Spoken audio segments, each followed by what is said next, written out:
Hello, everyone. Welcome back to the Old Drop Frames. We've got the Boomer crew in full effect today. We found Gramps himself, the grandfather of Twitch. It's old djWheat. What is the median age for this show now? It just got bumped up by a decade, I think. About, maybe, give or take. Well, I mean, like djWheat gets a lot of shit for being an old guy, and I'm thinking it probably only has to do with your hair, like being, which also gray spurs silver, from jealousy whatever. from everyone else. Yeah. I And mean, also, like- it also has to do with just randomly going out and just yelling at the closest cloud that I can find about whatever seems to make the most sense. But yeah, the hair too. Yeah. Are you guarded about your age, or are you okay with saying? I don't care anymore. I don't care. So I know, like, we're starting the show. I have this weird thing with the internet. Like, do you ever look at a username and even associate age to it ever? Right. So, like, I'm just to the point now where my brain can't really, I mean, in person, it's something different, right? When you're talking to a teenager, you're talking to a teenager, but how do you ever know through the internet? Right. So, like, age almost becomes this sort of, construct in which you choose to follow or not. It's just, I don't know. Is this like a DJ, total boomer take? It's like, you made it. Here's the thing. You need to analyze the name, and it's a science called carbon memeing. Where you find the meme in the name, and you have to date it. Like, is it a He-Man meme? Is it a Ghostbusters meme? Is it a Battletoads meme? And that will quickly be able to date the user pretty adequately most of the time. Also, if there's except for Barry, I know Barry is 7. Like, I'm pretty sure about that. I've carbon memeing that, but outside of that. But there's so many goddamn remakes out. It's hard. Like, I was trying to think of something like He-Man remade, Ghostbusters remade, keeps getting made. Like all of that shit you just mentioned all has. There is a giant toy Battletoad in Grounded. So as you're running around the yard as this little shrunken down person, you can come up on an actual real Battletoad figure, and the second you go in, it plays like the whole little Battletoad flourish at the beginning. It's amazing. So. Yeah, I was trying to think of one myself. I'm like, okay, if someone has like something mentioning Spock in there, nope, remade. Damn it, movies got remade. They just re-released the original Teenage Mutant Ninja Turtle games. You can get them in a big pack now. That's true. Yeah. I'm trying to think of what's the next big remake that's not been announced. What's Deus Ex 1? Okay, you're gonna bring that into life. That's your wow. It didn't take long, did it? Willing it into existence. Yeah, I like that was top of mind for Co. In your chat, JP, Thundercats. They haven't done Thundercats yet? SWAT Cats. No, they have. They actually have. They've remade Thundercats. SWAT Cats, yes, they haven't I agree. remade Silverhawks, I don't think. I don't even know what Silverhawks is. Okay. I do. Tell me you this. know what I want to see? The they had the Illuminators or something like that. They had the staff with the holograms on it. Oh yeah, and like some of them could use vehicles, and some of them could turn into things. Visionaries, I think it's Visionaries. What it was called. What the fuck? This is actually a boomer show. I don't know what that is. That was before my time, and I'm old. No, every time I've mentioned this show a few times, and a few people have been gaslighting me into thinking it doesn't actually exist. Does anyone remember the old show Mask? Oh yeah, Mask. Absolutely. Okay, they had the little you could like attach shit all over their bodies. Yeah, and like they had that gas station that was like transform into like a base and stuff, and they go down into it. It was so cool, man. Mask was the same era as Silverhawks. How do people not know what Silverhawks? Was Mask an acronym? Like what? It was M.A.S.K. What did it stand for? Awesome. Okay. Well, the person that says it in chat is definitely a boomer, like for sure. So whoever, calls themselves out for that. Yeah, I'm waiting Mobile to see Armored Strike Command with a K. Oh. Yes. Oh, okay. Cool before Mortal Kombat right there. Yeah. So you guys got to get on the latest and greatest memes.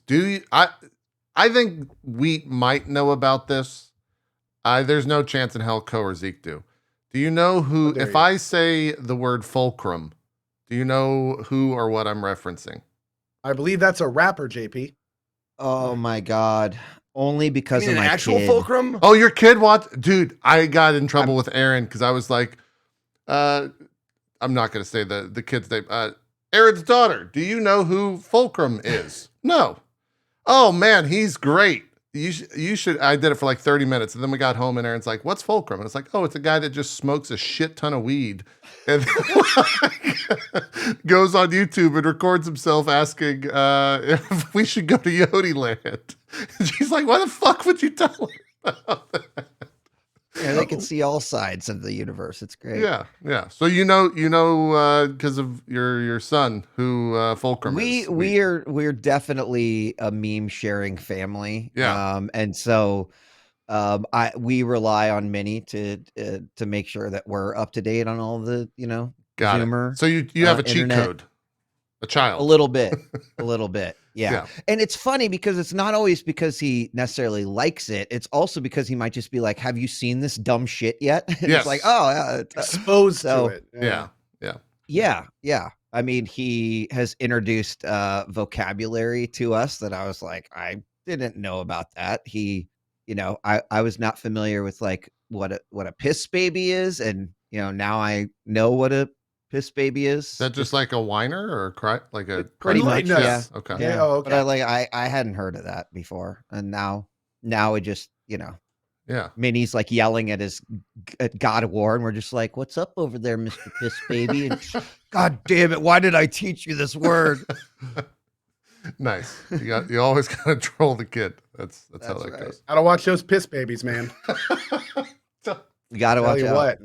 Gotta watch out. I'm literally backseat gaming the shit out of him though, because I'm just like, I watch him die. I'm like, why didn't you use your rage? So you're just repeating what the NPCs are saying nonstop? Well, the NPCs don't go, "Hey, you should have hit both of your thumbsticks, so you could have just beat." Sometimes they do. Oh, they absolutely do. You should have blocked that, Kratos. Hey, Kratos, you should parry that. Kratos, you didn't parry that. Yeah.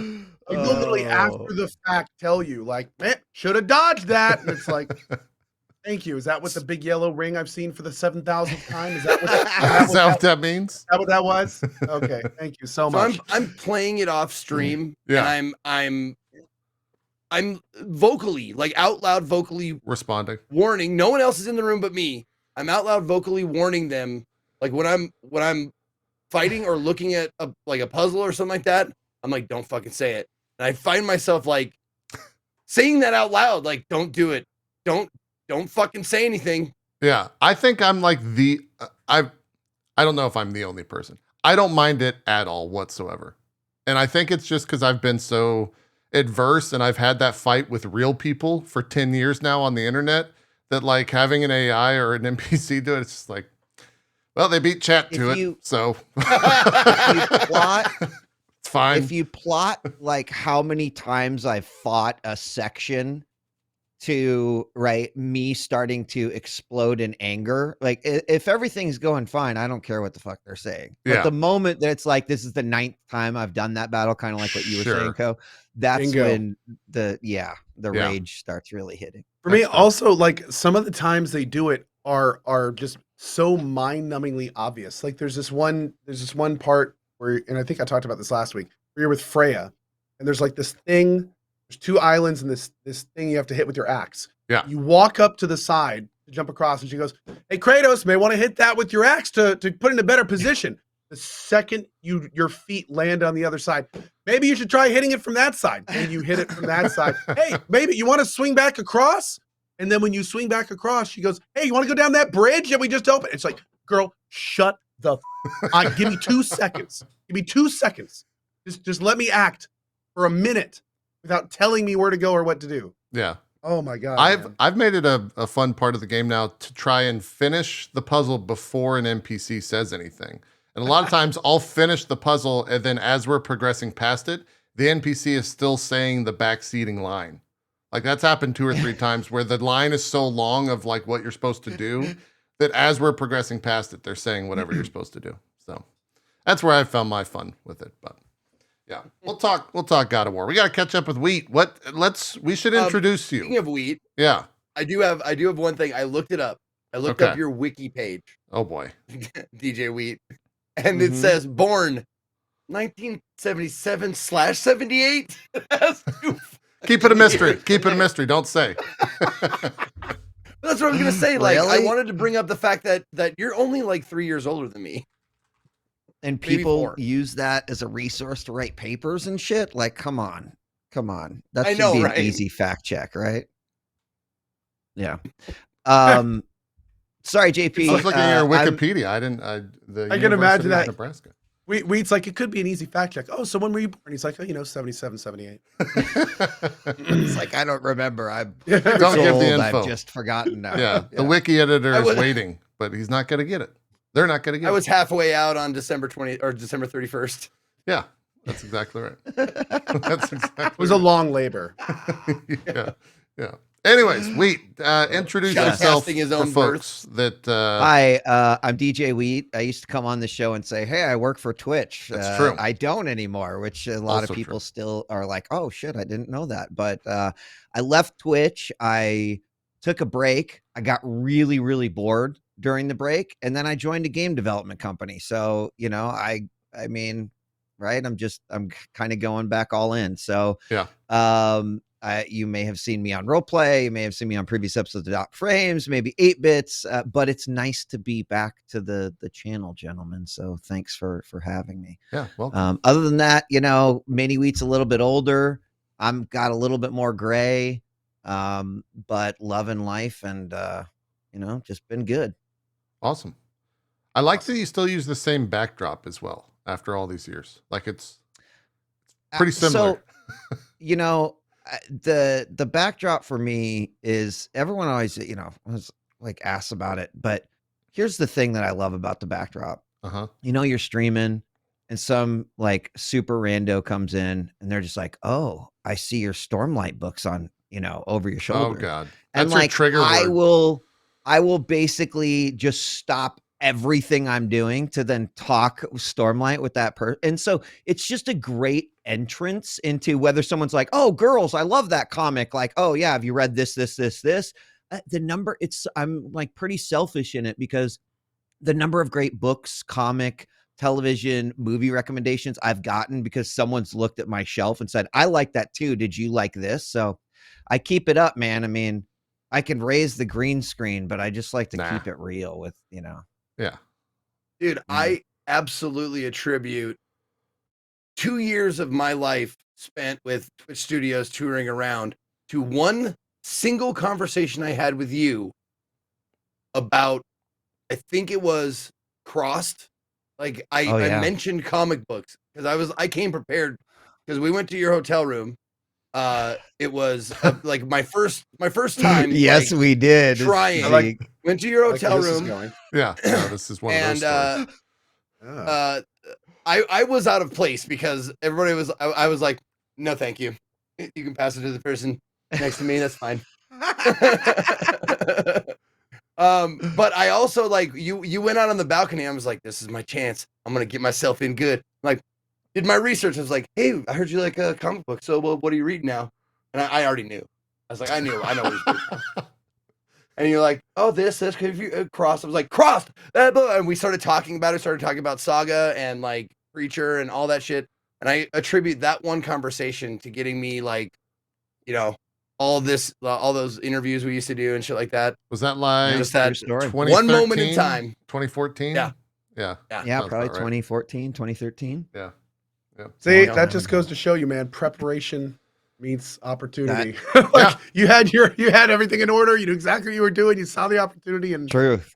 It's awesome, man. Plus, I'm a total sucker. If you just you mention comics or Stormlight, and I'm just like, oh, we're fucking best friends, man. Like, I mean, so I've got an easy key to open. Yeah. No, and it worked out because like I was just using you to climb like higher. Of course you were. Like a go. Yeah. And I didn't care because I was using you. So it was just serendipitous that we became friends. That like we were friendly after that. Like, oh, good. Okay, good. So I didn't have to just step on him to get where I wanted. Meanwhile, this guy named Stormlight 959 is freaking out in my chat right now. He's like, I love this guy. Huge fan. Yeah. He's read it 59 times. He just makes a new account. No, dude, like that was I was a little bit of a similar situation. Like when I first got to talk to you, it was like, this is the fucking Intel guy. This is the guy who did our contest. Like, the Intel guy. And then, that's like, what to he my knows right, That's as? right. The next Yeah, and top then to my lifesaver right. guy. I forgot that yeah. I know you. The both other Zeke Intel and Co. voice was Anna to my right. Like, she was standing there too, and I was like, oh my god, these are like the higher ups. I might be in if I play my cards right. I don't even. I can't even recall. I'm trying to think of my first meeting with Wheat, but I don't know. It was like 2011, 2010, 9, something like 10. that. It had to have been 10. Yeah, It had to have been 10. something like that. Yeah, Yeah. It's some esports event probably. I was just thinking the other day, for some random reason, when I first met Co, which I think was at a 2014 Sony event. Oh, was it, or maybe it was 2012. It was an even year, and it was in Vegas, and it was an SOE event. Oh yes, dude, that was the is that the EverQuest? Sony SOE Online thing with EQ and all that stuff. Yeah, man. Yeah. Oh wow. That was like me and Elohim and that whole crew were there and hanging out. That was a lot of fun. Yeah. Long ass time ago. Yeah. 10. That's actually 10 years at this point. Jesus Christ. Yeah. So I got so messed up I couldn't go to the keynote. I had to like hobble my way to the keynote there. Well, you were in Vegas, so you know that's. I fine. was. That's how it was bad. I like had double vision the whole time. I had no idea what was going on. That's Vegas. That's gaming convention. That's EQ, baby. Yeah. That's what happens with gaming conventions that occur. And now that convention doesn't exist anymore. That company doesn't exist. Yeah. Does SEO even like exist on any level? No, SOE got dissolved into Daybreak. And since then, and Daybreak is just owned by a money company. And since then, Daybreak has been split into like 3 different companies. And now EverQuest and stuff is Darkpaw. So, you know, it's the whole thing. Wait, it's Darkpaw? It does have legs. Yeah. Jeez. Yeah, I think EverQuest is run under Darkpaw, and I think PlanetSide has its own spin-off, and then I think the main company is still doing like an H1 thing, or I'm not sure. Oh, it's not called that anymore. They changed the name, right? I don't even know. All over the place. The company's been dismantled, compartmentalized, shifted. Yeah, which is sad. I mean, EQ is it's a brand, deserves some respect on it. Still going, man. It's still going. They're still every year they put out new servers, and people, that's wild. I'm one of them. Just keep going back. Yeah, nostalgia is a hell of that little hit of nostalgia. That's right. That's how it goes. Oh man.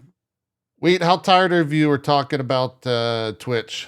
Is that like I'm not at all. Thing? It's like, wow, you're no longer at Twitch. What's that like? No, not at all, because now I get to talk about it from a different perspective, and I get to talk about a lot of my experiences there that I hadn't necessarily had, an opportunity to talk about before. So, and it's clearly something, and this was for me after I left Twitch, right? The one thing that I came away from is like, God, I still love this platform. I still love the content I watch on it. I still love watching esports on it. I still love doing shows on it. I still love streaming. I just don't love working there. So, it works out pretty great. Did my 10 years, and I have a feeling that no matter what, like it was such a huge part of my life. So it's always going to be a big part of my life sometime. And I think that right now, like Twitch is going through another like wild transformative era. And I'm just, I'm like interested because, this is like, we've literally watched it grow up around us, and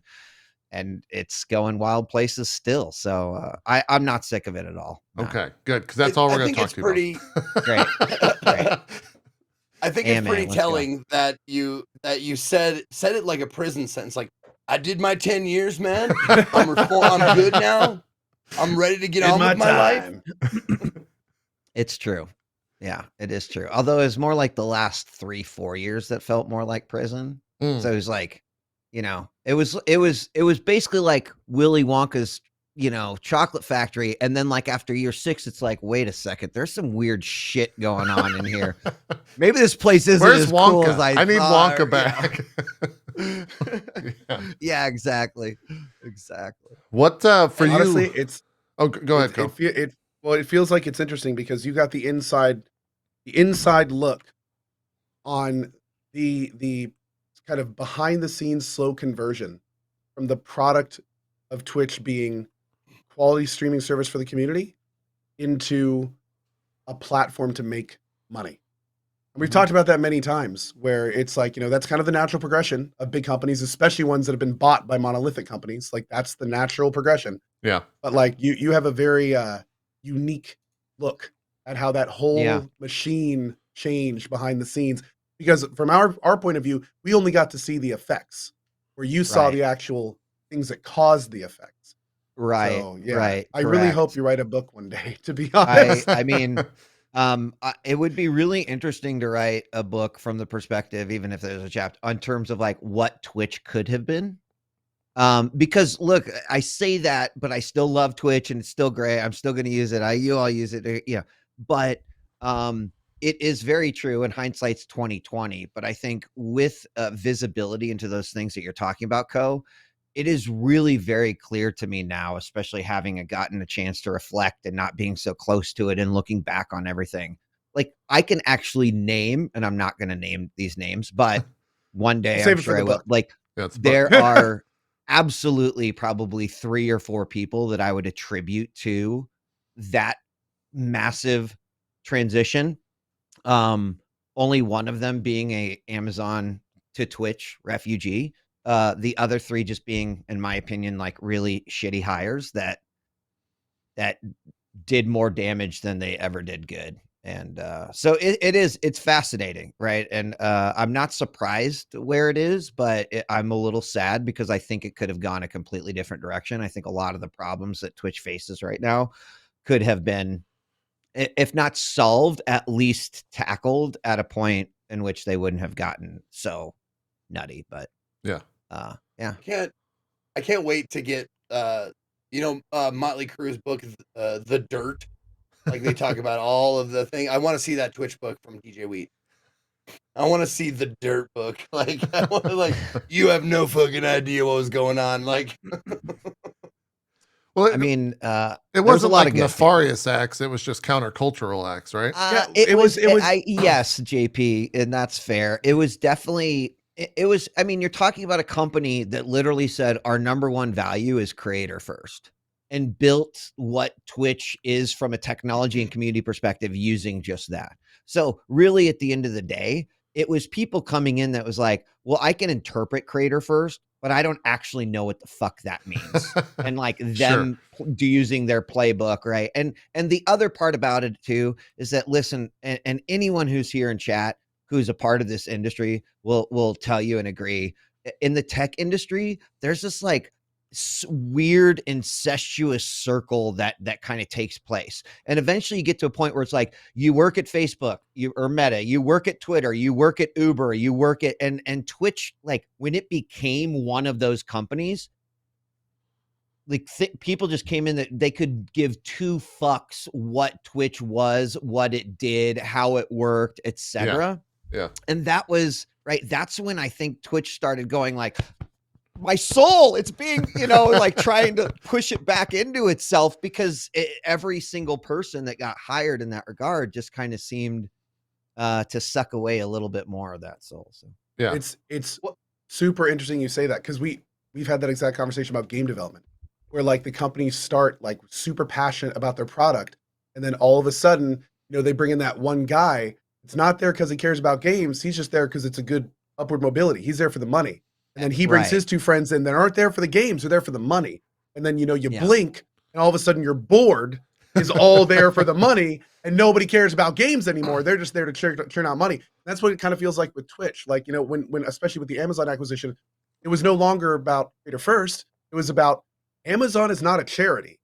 Amazon bought Twitch to make money. Like, they didn't buy Twitch because they were like, yay, creators. They bought Twitch because they were like, we want this number on our bottom line to go up. We're going to put people in the company that will make that go up.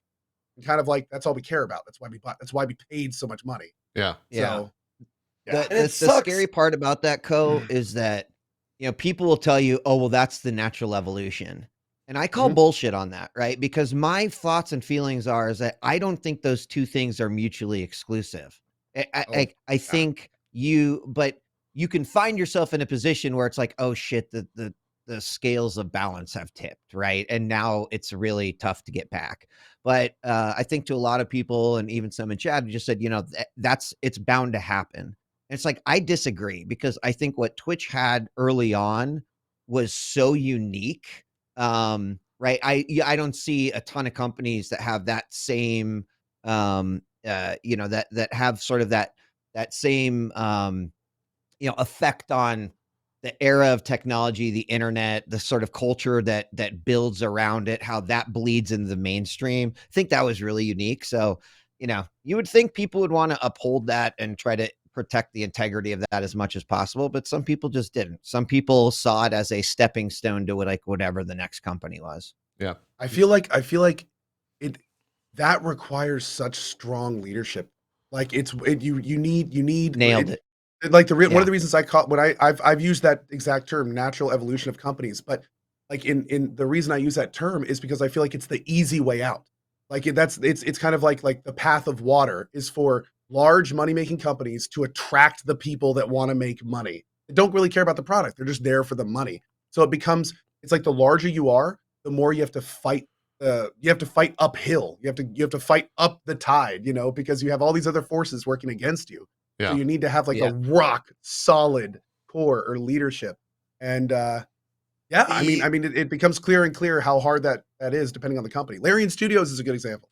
Like Larian Studios could have easily at this point with all their success sold out, but you see them continue to move forward. They still keep their core, people there. They have the face of their company, Sven, has always been like super rock solid about their cores and principles and what they deliver and stuff like that. And it's like, and look at their company. They're great. And then in the opposite half we have CDPR, which, I mean, they literally said it's our investors' fault. Yeah, it's that this happened. Yeah. It was because of our investors that this happened, and we're sorry. And it's like, well, I mean, you can only be so sorry about that when you're the one that took the money. There's, it's. When you get Anyway. when you're talking about strong leadership and stuff, it just reminds me. I don't know if you guys know about the Arizona Iced Tea CEO. He's like, it's going to be 99 cents. These cans of Arizona Iced Tea are going to be 99 cents for as long as we can fucking handle it. And everybody's like, Arizona Iced Tea, yay! But the board is like, no. Come on, let's do 130. Let's do 130. Over a year, the profit margins increased by we're doing 99 cents. 119. There's still a 9. There's 2 1s. Like that's lower than another 9. Yeah. Apparently, Costco hot dogs too. Like I didn't know that was a thing. That was a thing, huh? Jeez. Costco hot dogs, $2.50 forever. Yeah, that's what my chat's saying. Yeah. Weird. But it brings up that larger point of like. I don't know that there is a business out there that can, like, without someone at the very, very tippy top, like, just saying no to, like, raising prices or whatever, because it's when you post your quarterly earnings, you want it to be a plus percentage. Like we earned more. We earned more. We earned usually more. do, yeah. And that is a finite process, man. Yeah. It's a finite process until you break the backs of those who are trying to make you more, and then it's gone. And then it just crumbles. It sucks. Yeah. And I don't want to see that. I just want to see someone at the top of Twitch going, we're making enough money now. We don't need to post any like more earnings. We're doing enough earnings. So let's keep doing that for as long as we can. Like, it's like building onto a boat. Tough to do when you got all these amenities on a boat. When you have to start chasing the dragon, though, that's the problem. And that's the situation Twitch is in, where it's like you buy all these assets, you hire all these people, you balloon out all this stuff, and then all of a sudden you're not in the black anymore, and you have to expand. And then all of a sudden you're not expanding fast enough. You have to start making sacrifice. And it's like we can find ourselves in this position where it's like you having to kind of like djWheat earlier was saying, you have to you start bleeding your soul out to make sure that bottom line starts meeting. And it just gets worse and worse and worse as you see it happen. It doesn't help when you spend, upwards of $100 million for, the rights to the Overwatch League. And, that's what I'm talking about, man. Yes, that is worked true. And you know, I think there were so many cases where like Twitch, unfortunately, it's like, oh shit, we didn't mean to dig like this 5-foot hole right here in the ground, but I guess we did. Like, you know, all it needs is another foot, and then it's a grave. So sure. It is wild though how many people think that Twitch is like this giant profit engine, and they're just like, why don't they just stop running so many ads? It's because they spend so much money. Like they have to do what they're doing because they have to meet the bottom line. It's an interesting, and Weed, I'd love your thoughts on this. It's the idea that like if the site is doing well or doing better or seeing growth, it's actually costing Twitch more with that growth, right? To serve the needs of the viewer in terms of like the servers to watch. Yeah. I mean, look, it's like very simple. There's like a universal truth that you either go and do a lot of research or you accept. Delivering near real-time live video globally is fucking expensive. You know, if you could actually see the amounts of data that Twitch pushes on a daily basis, and you're absolutely right, JP, it doesn't matter, you know, if you've got 50,000 people or 2,000 people or 5 people, you know, there's so much that goes into that. That 5-person streamer is still getting 4 different transcodes as it gets sent out and propagated. And it's a technological feat. It really is. And we look at Twitch and we're like memes and chatters and streaming, and it's great. But if you strip all that shit away, people look at it and go like, holy shit, dude, this network is fucking incredible, right? And that cost a lot of money. So you're right, Co. It's like you expand to this region. Shit, we need more pops here. We need more data centers here. You expand here. You've got, you know, look at LATAM. It's blowing up. You got to install, put all this new stuff in SEA. It gets real expensive. So it might look like a lot of money's coming in. And it's true. There is a fair amount of money coming in. But guess what? It's like going out just a lot of money just going hits the out, tube and goes right back out. In one side, out the other. Yeah, exactly. I had a question regarding going back to kind of employees and people coming in from the outside that, you know, this idea that creator first was such a like company mandate. Is it, or was it in your experience, was it harder to create a quote good employee, which is I guess your idea of what a good employee is, from a creator coming into the company or from an outsider coming into the company learning creator first? Like, so, is that transition harder for one? That's such a great fucking question, because I think the answer is it's really hard to say one either way, right? Like I think that in so many cases, right, unicorns is the term that normally they're, you know, you're looking for someone that just has that perfect balance, right? Like, I mean, I would like to think as myself as someone who has that balance. I can look at it from a business perspective, look at it from the creator and community perspective. Erin has all, you know, she very much is that. But did every single person who had like that strong community and did they have the, you know, the like corporate environment and like the business chops to succeed? You know, there were just as many that failed there that came in with like a great skill set that didn't understand the concept and idea of Twitch. So they struggled. So it's a struggle either way. I would say that it probably is easier for someone who's invested in the vision to like improve in their, right, I know how to do these tasks. I know how to solve these problems. I know how to write papers, right? That stuff all takes still time and experience to build and really get good at. I think it's harder to convince someone who isn't already convinced, like, no, hey, like sit down and look at how special this is, right? Because the only way I ever saw that transition happen is if someone actually got on Twitch, like found someone that they really liked and was like, oh shit, like I get it now, right? I'm subscribing to this person. I was like, oh my God, we're having a conversation. Look, we're playing games on Sunday. When someone came in and they were kind of clueless to Twitch and then had that epiphany moment, amazing things would happen. But fuck, man, it's hard. Imagine how hard it is just for a normal viewer to come in and get like Twitch, right? It looks like the Idiocracy TV screen where it's just like 50,000 things. Like, how do I choose? And then finding someone that like speaks to you, that's a hard thing. So it's just as hard for an employee on the inside. But ultimately, it was the unicorns, I think, that right, kind of helped always maintain that balance until unicorns were like, we're going extinct. Yeah, do the unicorns still exist at Twitch then? Is I guess there's my a couple follow-up? still, yeah. Okay. Yeah. There's a couple. Actually, there's quite a few.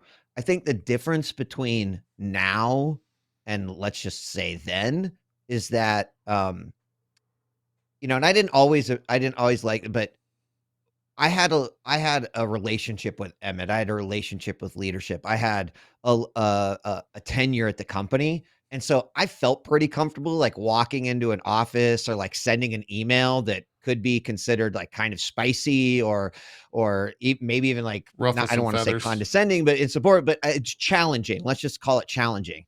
And I think a lot of people who still have that spirit and sort of are that unicorn don't have that same level of confidence in being able to do that, which means that their voices tend to not be heard.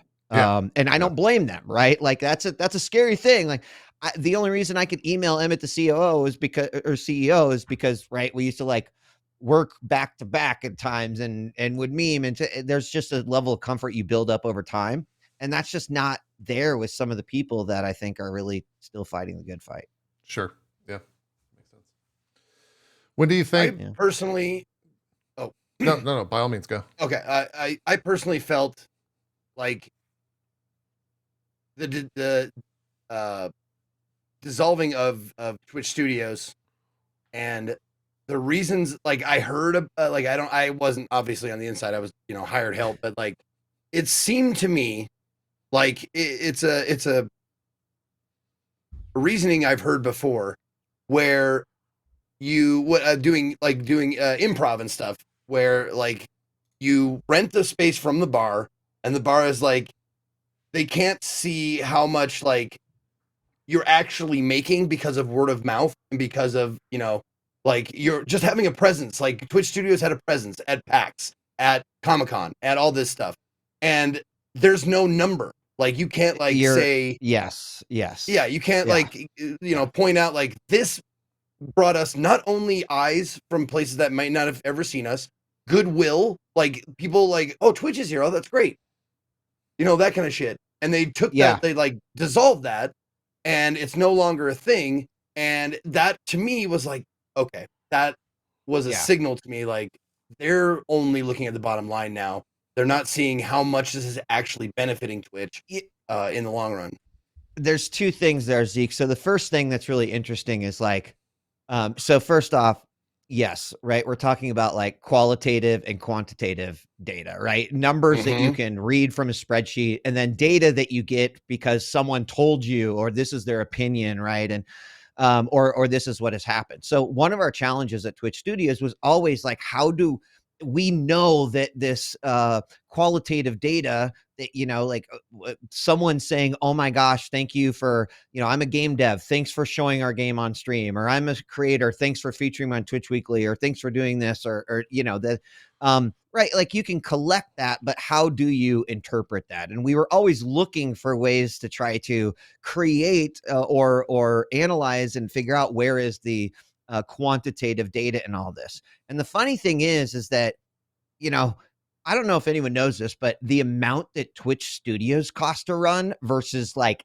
any other department within the fucking whole company, like I always knew that if you put up a giant price tag, you're immediately right, laser eyeballs, like what is this $15 million going for? Like in the time that I ran Twitch Studios, I maybe spent like $2 million, maybe $2 million. That's E3, all the events, all the shows we did, like all that shit. Now, a lot of the cost is actually in the employees, right? Like that's fair. But even from that perspective, right, you're absolutely right that the qualitative data largely was ignored for a very long time at Twitch. And it shouldn't be a surprise when your CEO is like engineer minded, right? Because what do you think he's looking for from everything?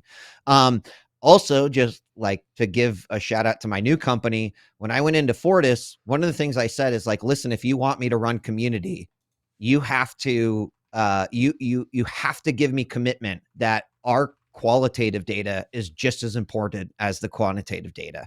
And they're in 100%, right? I think if you believe in community, you believe that. You understand that you can't run or look at a community or develop a community just using spreadsheets. It helps. It's great. It gives you all sorts of shit. But you also have to be able to read the room and understand why that qualitative data is just as important. Anyway. And I, like, to your credit, I will say, like, you cut corners like wherever you could. You paid your host as little as possible. It was. I mean, you recruited the lowest forms of talent. Yeah, exactly. you reached to the bottom on the air, dude. Bottom like, of the barrel. Yeah. Oh shit, man, that's funny. Yeah, that's funny. By the way, I know we're talking about Twitch right now, but before this day is done, please give us a full rundown on this new game dev company you're working for. Sure. Yeah. Sure. Just throwing that out there. Yeah. I will. We'll definitely. I think the first segment of the show will definitely go a little long, so we'll get it in towards the end of that, because I think just like Ko, that's the first time I've heard the game company name. You mentioned it to me, I think, in passing, and I was like, "Oh, that's cool." And I went to the site, and it's like, I have no idea what this is, and I'm sure you get that a lot. Nice. When people yeah, look it up, just like the Twitch days, right? Like, what the fuck is this Twitch thing? Like, yeah, exactly. Yeah. For you, what was like the first moment where you looked around and you were like, "Ah, shit, it's changing"? Like, how early on was that? It probably was like 2016, 2017, where it was one of those things, JP, where you could kind of feel that things were changing, but it was really hard to put your finger on it, right? Like, I mean, a lot more meetings behind closed doors, less understanding, even from a, company-wide communications perspective. Like, what does Amazon care about? What do they want us to do? Is there anything we could do better? Like, that sort of thing. So I don't know if there's an exact moment, but I do think that 2016, I think planning for TwitchCon 2017 was definitely a moment where I'm like, oh my God, dude. Partially because some of the shit that people were suggesting for TwitchCon. Oh my God, we're talking full on Captain Picard, just facepalm. It is just what in the fuck are you? I'm trying to think timeline wise. Was that the blow up year for Ninja, or was that 2017, 2018? I'm trying to put what you're saying about TwitchCon in terms of what was happening on the site in terms of creators. No, I think it was just more look, here's the thing. Not that that's the cause and the effect, but just for timeline wise. Actually, a great one of the things that I love about this new company is I'm getting a chance to talk to game developers that have been in the business for a long time. And one of them, who's a game director, he was telling me the story about working on Sims 2. And one of the things that he was telling me is his leader at the time came in and was like, why can't you just add guns to the Sims, right? Why couldn't you just? And so he had to sit down this guy and basically say, because that's the game that you want to play. And we can't make the game that you want to play. We need to make the game that the players want to play. And that's why we must talk to the player. I'm like, hey, I hear you loud and clear. So imagine that people came into the TwitchCon planning and they wanted to plan and create an event that they would enjoy, not the event that Twitch partners, creators, affiliates, etc. would enjoy. And man, to say this to anyone was basically like telling them to go fuck themselves, which I did pretty regularly because I was like, we're not building the show for you. Yeah. We're building a show for the Twitch community, And I just imagine the producers of the Titanic, what if it didn't sink? I mean, that's such a downer, such a bummer that the ship sinks. What if it didn't? What if we put that movie out? I bet a lot of people would like that movie. Yeah, and so it's so interesting because we all have biases. I get it. It's being a part of being human, but it was so just wild how much people couldn't understand that was what was happening. And it was just so obvious to me because I'm just like head tilting, like what makes you think that this is a good, like it kept proving to me, you people have no idea what Twitch is, why people watch Twitch, why people stream on Twitch, what it means for someone to meet their community or for someone to meet, vice versa. Is there it was just really fascinating. You could tell us one of those suggestions. So do you guys remember Twitch Talks? Like, it was it's like the fireside chat stuff. They were for TwitchCon, which was sort of like, all right, the concept behind it was that, hey, let's take you three, like JP, Zeke, and Co.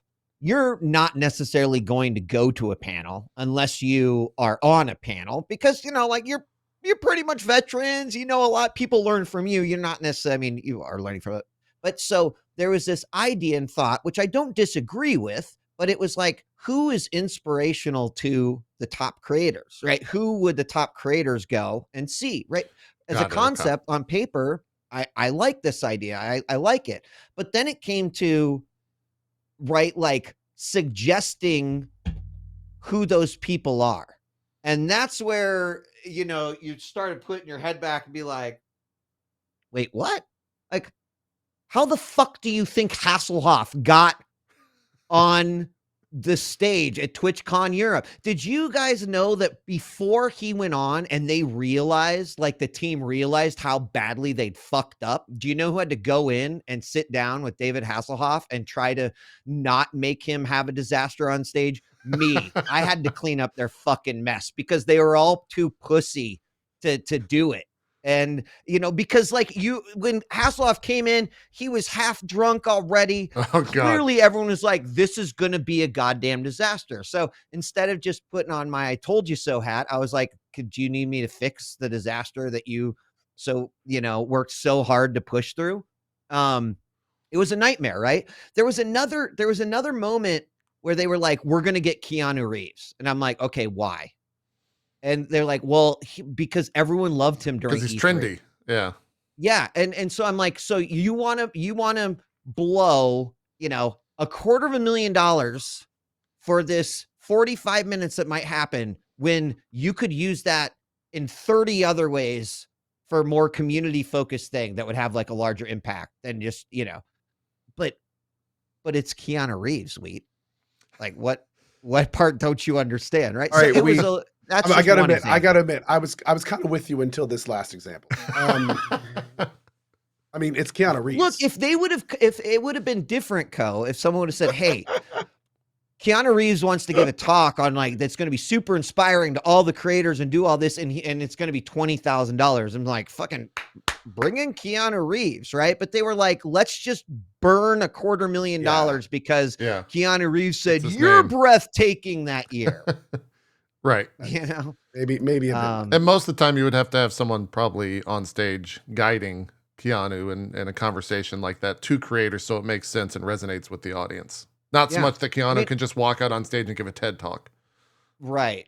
There were some wins. I mean, I thought that Zeke and Kevin Smith's tech talk Twitch talk was like fucking awesome. And that was probably the most real that anyone who came and was on a Twitch talk like was on our stage, which was ultimately, but that was hard, right? It was not easy to find those people and bring them on. Anyway, that was just like one small example from TwitchCon. There were many others. I'd have to get out my notebooks and I documented a lot of shit that I didn't like at Twitch. So yeah.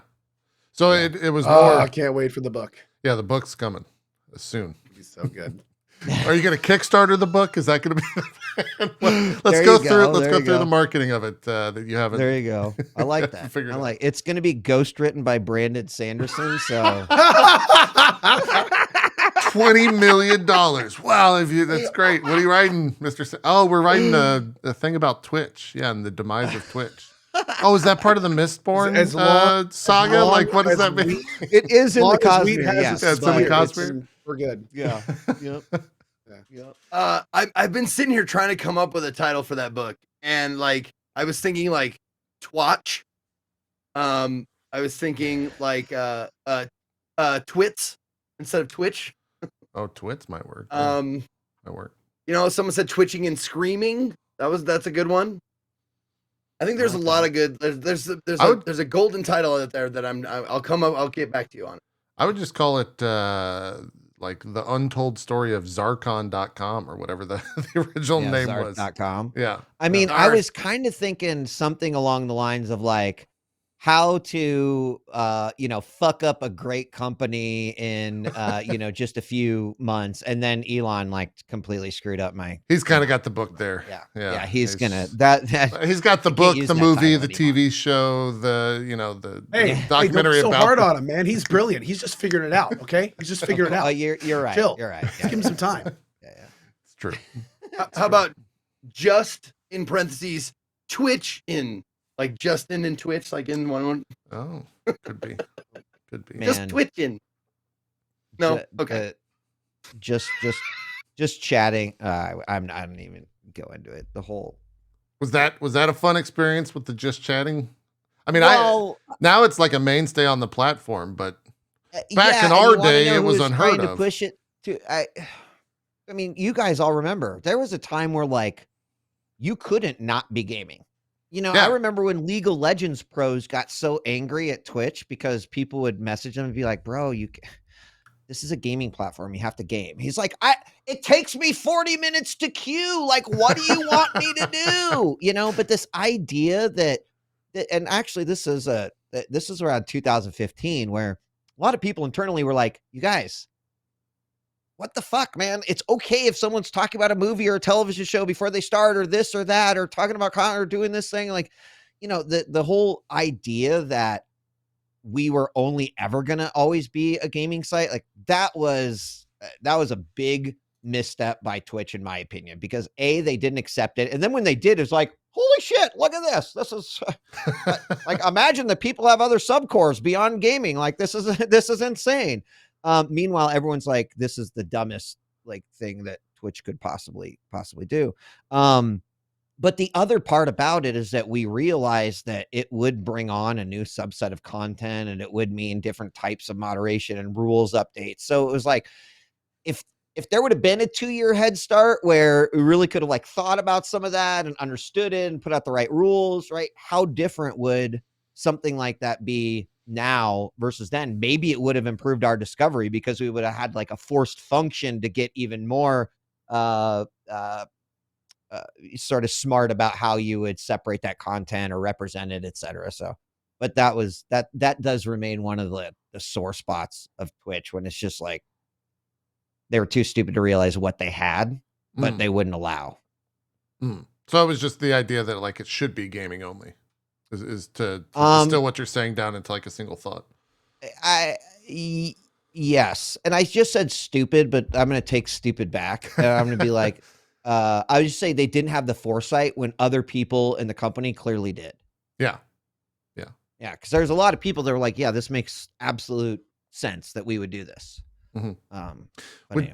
Do you think with that same kind of conversation, are the days where content dictates where the platform is going over? Like, is that done with, or is it still kind of what we're seeing today, where the content created on, a Twitch or a YouTube gaming dictates where the company goes and kind of drives that? That's a good question. I think that, clearly, clearly there has been a massive growth. Right. People know this over the pandemic, like huge growth. The thing is like when you analyze that growth, you're talking about a completely new audience, right? It was just like suddenly 2 countries kind of became one, and now they're learning to live together. Now they're all fighting, in quote unquote harmony, right? Or fighting, right? Yeah. And so I think yes, JP, right? It's always going to have some effect, but who knows, right? Once like the diversity and just eclecticness of the content in general means that there's sort of now all of these little bubbles, and that sort of already existed on Twitch and for different games or different types, but Yeah. It's different now.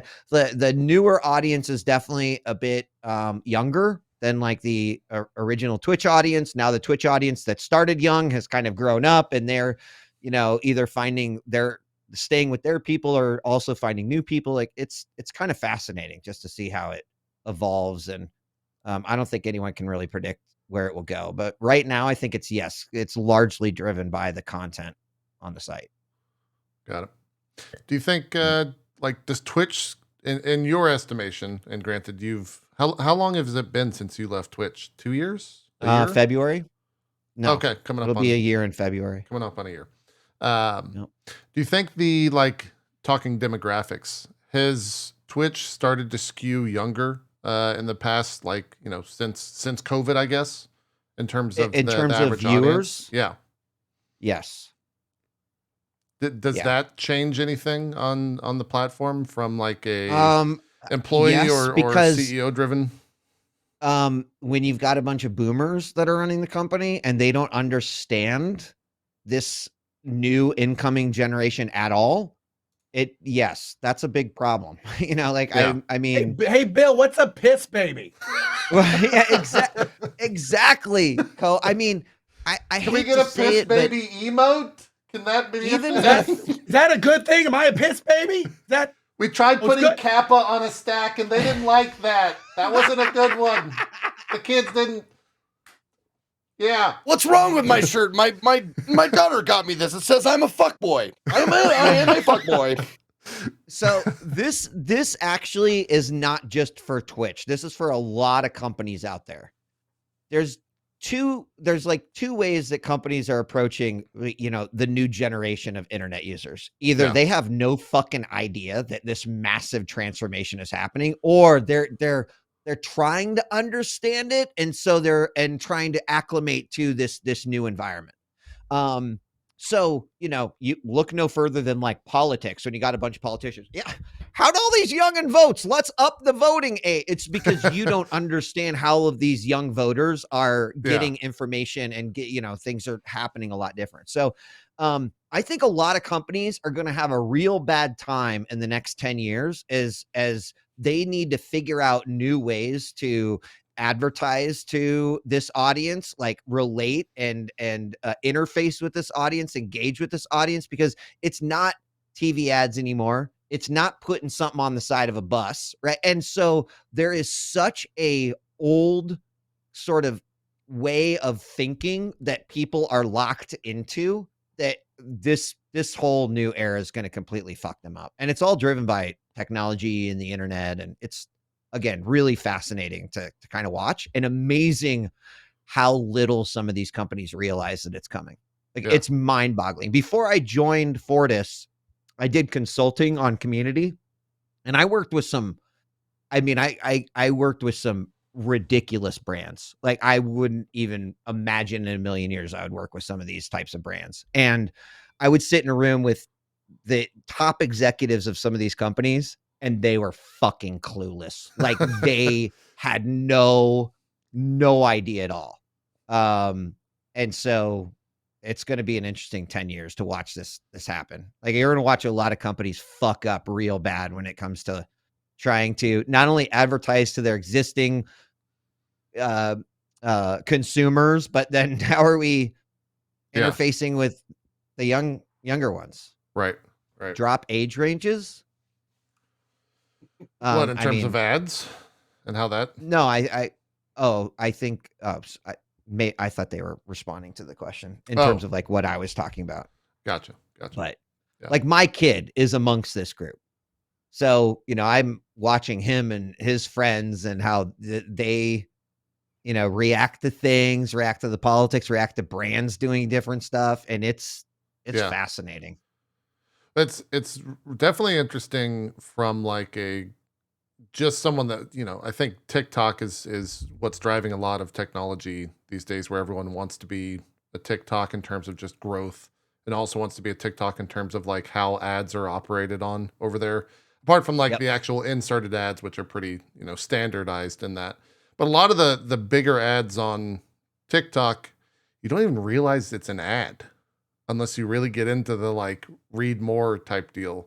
And that doesn't exist on Twitch, to kind of bring it back to the platform. Like, an ad is going to play on this platform because it's just like watching TV, right? There's nothing that's been like caked into the Twitch product that's unique to the Twitch product. It's just, hey, we got some leftover ads from TV that we could just run on your platform because it's a video. Would you like that? And that's it. I mean, you guys had to have talked about this, but it is, short form content is blowing up. Yeah. Unfortunately, as a result of technology kind of figuring out like how brain dopamine works, and then goes, shit, we can literally deliver you a hit every 8 seconds. Yeah, like, this is fucking magical. Look at this. Unfortunately, it is literally an attention span trainer. And we're training younger kids to have and even as an older adult, like I remember being a pretty impatient kid growing up. It's like, I can tell when technology's really got a hold on me. It went based off my own habits, behaviors, etc. So, it is fascinating to think about Twitch, which is almost completely based in long form, and how for up and coming generation, not saying they aren't participating in that, but there's so much emphasis on like the short form. I'm not the biggest fan. Like, I'm not the biggest fit. Go nuts, make short form content. It's great, but I'm not a big fan of how it affects attention spans. And well, I find myself doing that exact thing almost nightly when I wind down and I'm laying in bed and I don't want to turn the TV on because my wife's sleeping. So I'll just pull out the phone and look at TikTok. My first boomer part of my brain goes like, let's go to Reddit and see what Reddit is. But then it's like, wait, that's going to take too long to find something that's going to occupy my brain. Let's just go to TikTok, because the second that I open up that app, I know there's going to be something. And if there's not, I just flick. Oh shit. Okay, here it is. Took 30 seconds. And now I'm captivated by, I don't know, someone making a fucking cake. And now everybody is catering to short form too. You got YouTube shorts. Oh, absolutely. You got Facebook's with their short thing. They're all just like you were saying earlier, kind of the incestuous relationship at the top of these big companies. It's the same for the short form platforms. I mean, you have the same stars doing the same stuff, to the same memes, the same dumb dances, the same dumb little music thing playing behind it. Like, it's it's wild. Well, it's fascinating too to like watch other industries almost kind of respond to that by saying like, oh, well, we're going to make all of our biggest songs just blow up on TikTok first. We're not even going to release a full song. We're going to release a 30-second snippet that's then going to make everyone on TikTok do some stupid dance to it. And then we'll release the full single, and hopefully it still captivates the same audience, so then it can rise on the Billboard, blah, blah, blah, and then buy ticket sales. Like, it's weird to see how every other medium is like molding to this short-term content. Because you're right, it's absolutely true where like YouTube's copying it. And now you post a TikTok, then you post that same video to YouTube, then you post that same video to Twitter. It's like a content creator. That's the ecosystem. Is it's all just regurgitated, and it's wildly lucrative. I mean, like it's so like I mean, hell, I posted. If you haven't done it before, do it. When you're in God of War area and there's some chimes, just keep throwing your axe at it. You'll know what I mean when you get there. And I posted a TikTok of that. Not 3 days ago. It's got 500,000 views. Yeah. I've seen like 4 of that same video do exactly what you just said. Exactly. Yeah. Dude, I played through Tales from the Borderlands, and literally it's just a funny scene from Tales from the Borderlands. 4 million views. It's like, that's more than any of my YouTube things I've ever gotten in the years that I've had. I've had TikTok for like a few months. Yep. My most viewed video on YouTube is it's short. Same thing. How much conversion do you think you've gotten from 4 million views on TikTok? Well, believe it or not, if any, I have, back to my Twitch, I have seen many people since I've started it, especially since I started having a few big ones, say in my chat, I found you on TikTok. Really? So and that's just the people talking. So now, granted, my TikTok is literally designed as a conveyor belt from TikTok to Twitch. Yes, all of my stuff is like, hey, like this, come to Twitch. I stream every day on Twitch. That being said, in terms of like finances and stuff, it is balls. Like the zero the amount. Right. I think I've gotten almost 20 million views total on my TikTok, I think, and I've made like 150. 20 million in what, like 6 months? I would really love something like that. Yeah. It's I would love to see the conversion data, just because, you know what? 4 million views is a lot, right? Especially if you think about it from like a YouTube perspective. Right.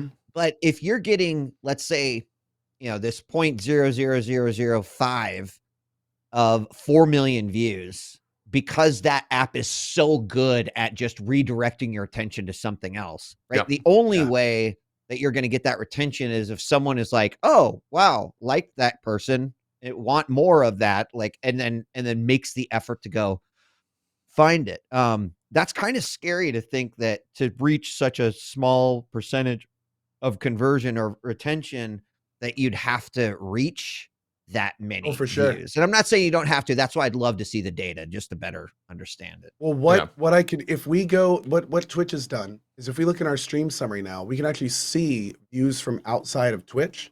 Oh, and the new analytics page? Yeah. Now the only thing is though, Is that actually up now? I don't think it's from the page. I think it's only if the stream is in the page, which it is not on TikTok. So got it. Okay. So that's be embedded, is what you're saying? Yeah, which I don't think you can do. Oh, so Fextra Life is basically they're benefiting from. Sure. Awesome. 99%. Yeah. Anyway. Yeah. That is a great point though. Wheat is like, I think the majority of Twitch streamers do TikTok because clips exist, right? And so clips just become a TikTok post with some simple editing brought into that. But like the conversion rate is arguably a lot lower because you just scroll the next thing. And so I would love to know, and we'll never, it's always, I would love to know the information, and then TikTok's not going to release that, or whoever's going to not release that. It's in no one's interest for us to know that. Yeah. But I would love to know, like, how many instances is it of seeing a code TikTok to get you to be like, let's go to this person's other site outside of TikTok, right? We'd have to come up with our own like crazy ways. Our scheme, say a private word. Do a daily giveaway.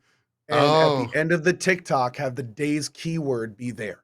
Yeah. So then you know that the people coming in entering the keyword came from TikTok to your Twitch channel. Sure. Like you could do like there have to be like weird, crazy ways to do that. And even then there's, all sorts of reasons it wouldn't work. But I feel like it gets I don't know what the word is, over discussed, over talked about, and he definitely gets put up on like a streamer pedestal. But like watching Mr. Beast do TikTok and seeing how he interacts with that platform and brings that over to the rest of his content is very fascinating. Because essentially, and you've seen like I think Ludwig is capitalizing on this as well, and like Hassan and anyone that has like a pretty large podcast. They'll just go and be on as many podcasts as possible, just because those podcasts then clip things with them on it, post it to TikTok, it gets X amount of views. And then what we're talking about, that conversion rate is actually higher because they're not there to watch the podcast, because no one wants to watch a 2-hour or 3-hour podcast. They want to know where this person can be found out and go actually watch their content. So that seems to be like the creator mindset now, is just to put as much of your shit as possible onto this platform every single day before there's like redundancies to try to get it as saturated as possible when it comes to at least TikTok. And that's how you get like the most conversion rating. I think I saw, and you guys might have seen differently, I think someone said that like 6 TikToks a day is peak saturation on the platform. And that you don't see any sort of like return until you're really getting that much into the algorithm. And that's a lot. Like that's 6 TikToks is a lot when it comes to throwing that stuff up there. It's almost like a full-time job in that regard, to getting the right clips, getting it processed properly, getting the right and finding whatever the most recent. You have to, like, I have a team. Colors. You have to have a team. They do one. Yeah, that's the same here. I think we actually have the same guy. So it's the same thing. But it's like, can you do that 6 times a day? And then that's 42. That's 42 a week. And then that's 160 So, oh God, okay, And we're gonna need a new dance every month too. Yeah. So, Also, let me know what dance start you want me to do. Just send me that yeah. information. The dancing is important. It is. Learn yoga. This week, I believe it's Megan. Yeah. Also, learn yoga. You need to do yoga, but also learn the Megan oh God, now I'm blanking on the name. Whatever the Megan trainer song is. Trainer. Yeah. That's the TikTok dance of the week. That's outside of my purview, JP. Yeah. I think you're a little bit deeper down that hole. Oh, I'm deep. I'm on TikTok an hour or so a day, so I see it all. Dude, anyways, and that's like I was when Twitch first became a viable like thing for me to do as a living or whatever. It gave me so much more respect for people who do videos, like edited, YouTube. You mean?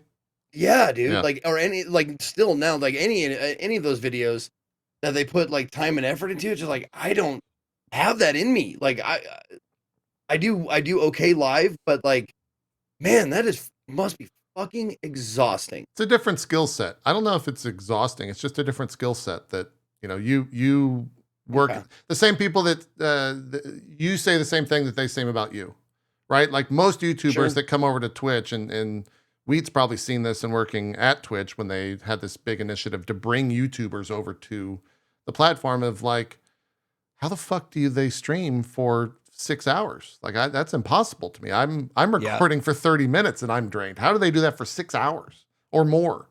Right. I think it's just like a learned thing. You learn to operate in that. It's really tough being 17, hanging out in a fucking, multi-million-dollar mansion in Los Angeles with 8 other TikTokers, I mean, like they're trying to record their dances and like Bobby gets in the shot and they have to do it all over again. And, God damn it, Bobby. I mean, like what a fucking life that it's tough. It's real rough, man. Content I houses. also wonder what the number of kids that are gonna think they're gonna be TikTok stars and then hit 22 and realize, fuck, what am I gonna do with my life right now? Because there's a lot of TikTok stars that are not making a goddamn sense. At your kid's school or amongst his friends, do they have like these social not social score, because that too much into another territory with that, but like, are the status of your kids' friends changed by how many TikTok followers they have? Because I know that to be a real thing, at least with Aaron's kid. I'm proud of my kid. Really? He is like, social media is fucking dumb. And I am just like, nice. He will see someone filming a TikTok in a bathroom and like, I can't be wise beyond his years. Yeah. He is. And I think he's been homeschooled a lot as well. He was homeschooled, yeah. Okay. For like 6 years. Homeschool high five. Yeah. But I think he's seen streaming, he's participated, he's been a part of it, which I think has actually like lessened his desire to get involved on his own. I mean, I've seen his Instagram and his Twitter, like he just shit posts with his friends and that's it. Like it's how I would hope he would use it, but it hasn't hit him at all. I'm sure it does. He's always talking about like, oh my God, these crypto bros in my welding class and they're all fucking idiots and they don't know what they're talking about. And like, they're trying to push ETH on people. And I'm just like, kid, you're going places. Oh God. Just keep it up. Wait, so 2 weeks ago, they were like, yeah, they just dumped all their money and all their parents' money to FTX. They're going places. Is he in high school and kids are talking? I haven't heard the crypto talk. Dude. That's wild. And from high schoolers, at least. I was like, tell me everything, Minnie. Like, I want to know everything. That's he's just like, he's like, it's a bunch of rich fucking white kids from West Omaha whose parents give them money and then they blow it all on ETH and they're like, they're all idiots. I'm just like, man, good for you, kid. Good for you.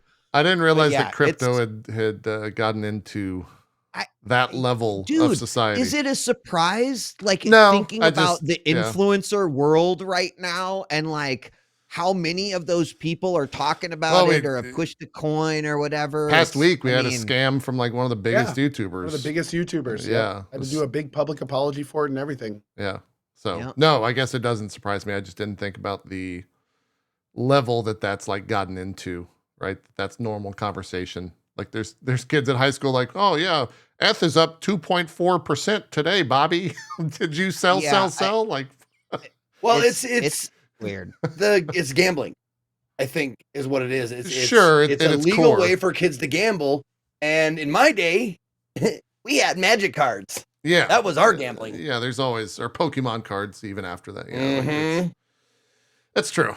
That's true. I mean, I would maybe argue that someone being super into Magic or Pokemon wouldn't fuck up their perception of financial institutions and financial security and volatility and like moving forward in the future. Maybe, I don't know. Like there's those people that are like buying and selling Pokemon graded cards and like, but I think that this is way more damaging than that stuff. I think it's just unsafe, partially because it's clear a lot of people that don't really understand. It's just because this influencer on TikTok told me we're going to the moon and I'm gonna get on that rocket and join them. We're going to the fucking moon. Let's go. It's just yeah. Sure. I don't know why, but my hands are diamond too. That's who they're dressing up as for Halloween. It's just diamond hands, Joe. Yeah, it's just ridiculous shit like that. I guess we could bring it back to Twitch here. It just like, trends on Twitch and your thoughts. You've been kind of out of the company now, coming up on a year. You said in February. Yeah. Do you look at things like what is your? Can you watch Twitch without thinking like, man, they shouldn't have announced that, or they shouldn't have marketed this way, or they should do this? Like, has that escaped you yet? Are you able to just enjoy it?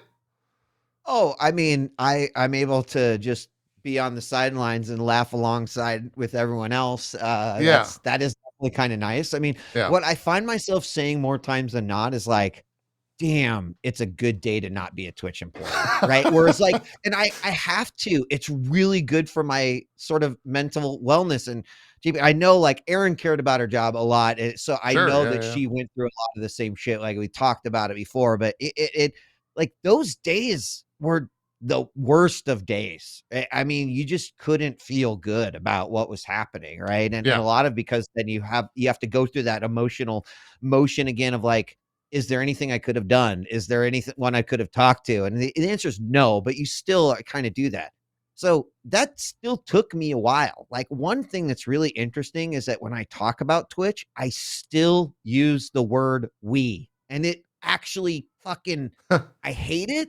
Yeah. I don't know, but it's just 10 years programmed in my brain. We.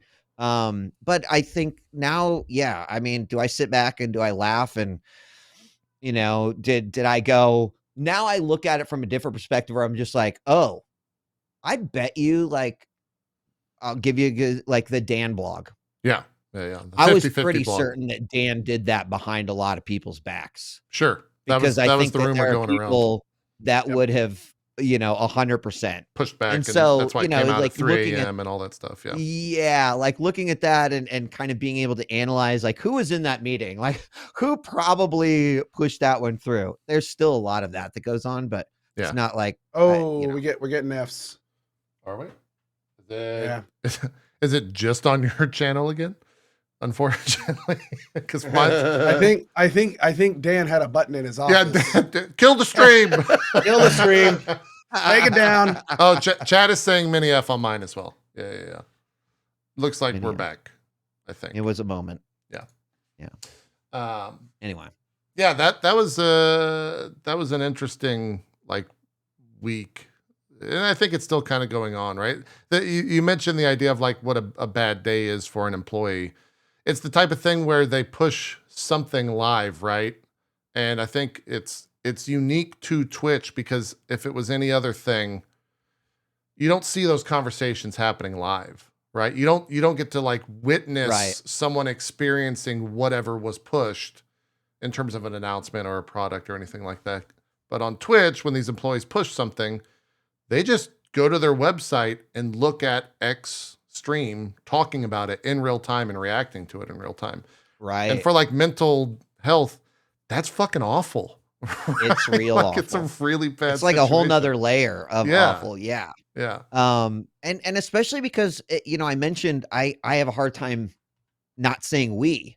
Right. So I had a really hard time. And this is one of the reasons why ultimately I'm like, I need to leave for my own mental health, is because when I saw people who I respected, who I feel like I've gone out of my way, and it's not their fault, but they would write like, Twitch doesn't care about creators, right? Like I had it in my brain so much that like I couldn't dissociate myself from Twitch. So when I heard Twitch doesn't care about creators, like that hit very personally.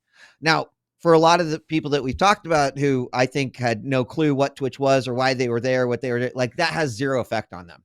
Because they're not out there reading it. They're company or a community, and like that stuff's being directed towards you, right? And that's the other thing, is like I couldn't stop some of that tagging and whatnot. That's where it really was just like, damn, I've got to remove this part from my life, because it's too much. Right. Well, I mean, essentially you were the face, both you were the face purposefully and not purposefully over the past of 10 years, where it's easy to, when a good thing happens, people are like, yeah, that's awesome. Thanks, Wheat. And you're like, yeah, sure.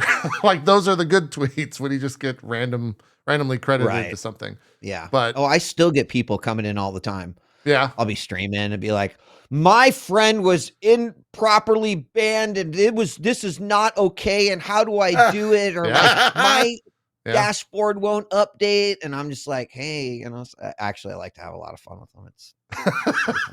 Do you just make up pages and FAQs that they should go read? And I mean, the people that are coming in and saying like, my friend was banned and I'll just, everyone stop, everyone, we're going into the systems. We're going to unban. Did it work? Squid Ink 47, did it, and there's no, it didn't. He's still banned. All right. Well, nice. Send an email to Bob. Yeah. Yeah. I can commiserate, because every time I miss a touchdown catch or, don't like, I fumble the ball as I'm going into the end zone or something like that. Like I get all kinds of people, and I tell them, I make sure to tell them like what's what. Like, you have to now. I feel you. Good. You have to. I thought it'd be fun to go through this. So if you aren't aware, Twitch does a show called Patch Notes, which is kind of a thing that we used to do back in the day, but it's just a different name these days. No, it's the same. I started that show. Is it? Okay. I thought it was a rebranded version of Twitch Weekly. Is that? No, it was, it was, the whole point of it was like, listen, Twitch, like, God damn it, just be transparent again. And so it's like, well, how about we just like, here's a few breadcrumbs that we'll push out. So it was a combination of the product marketing team and at the time TCP, which is like the Twitch Community Productions, is like worked together to put this out. But it was just a cry for transparency. And, I mean, they kind of got there. I mean, it's something, right? So yeah. Well, let's talk about it, because it's not often that we would have someone who's affiliated with Twitch for so long to be able to talk about the things that they have discussed on this most recent episode of Patch Notes that took place on the 17th. Also, Zeke, small bladder Zeke, if you need to use the restroom, we're not taking a break for like 30. So go ahead. I knew that message was coming soon because we're 3 minutes out from normal. normal. Very considerate of you, JP. Thank you. Yeah, yeah. Old man bladder. Yeah.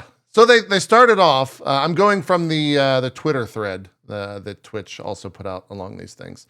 They started off with guest star. Who the fuck is using guest star? I want to know. I do too. I haven't. I've seen like Kai Cenat like bring in a couple random fans, and that's always really iffy when you have 100,000 people, because like, how do you know who you're bringing on that's not just gonna like get you banned immediately? And I think the toss on that is that it doesn't actually affect you. It affects whoever the person is you're pulling in on guest star, I think. But yeah, have you, Co or even Weed, have you guys seen someone that's like utilizing guest star? 'Cause I haven't. At least in the circles that we run in, I have not. Outside of the beta, when like the beta was what came out and a few people were basically testing it, I don't know that I've seen it. Now, I'm pretty sure that it's kind of out there in the wild, but I think it's one of those things where I'm still confused about who they thought the audience for this was. I think they thought it was this type of stuff. But they're idiots because I know, like this goes all the way back to like, people would be like, why did you use Skype for so long? Because there wasn't an alternative, right? Like we've been through all of the swamps of like trying to find that perfect way to bring people in. And once you find it and once it fits into your system and once it works, you don't change shit. Go fuck yourself. You don't leave. It's like, it's fire and forget. Yeah. And so, if their audience was people that wanted to achieve that and didn't have the know-how to do it, okay. Right. But I'm not so sure that that's necessarily the case. So great that it's there, in my opinion, about 5 years too late. But yes, it is a little bit late. I don't think that regular full-time streamers or pre-existing content creators are going to be doing backflips to switch over to a new system when they've now spent years trying to like perfect a system because there hasn't been a technology necessarily. Right. Zeke, we're talking about guest star. And if you've known anyone to like utilize that, like I could see some fun with it, right? But there is this like low layer level of anxiety of like, who is this other person and what are they going to be like? Completely random entering the stream.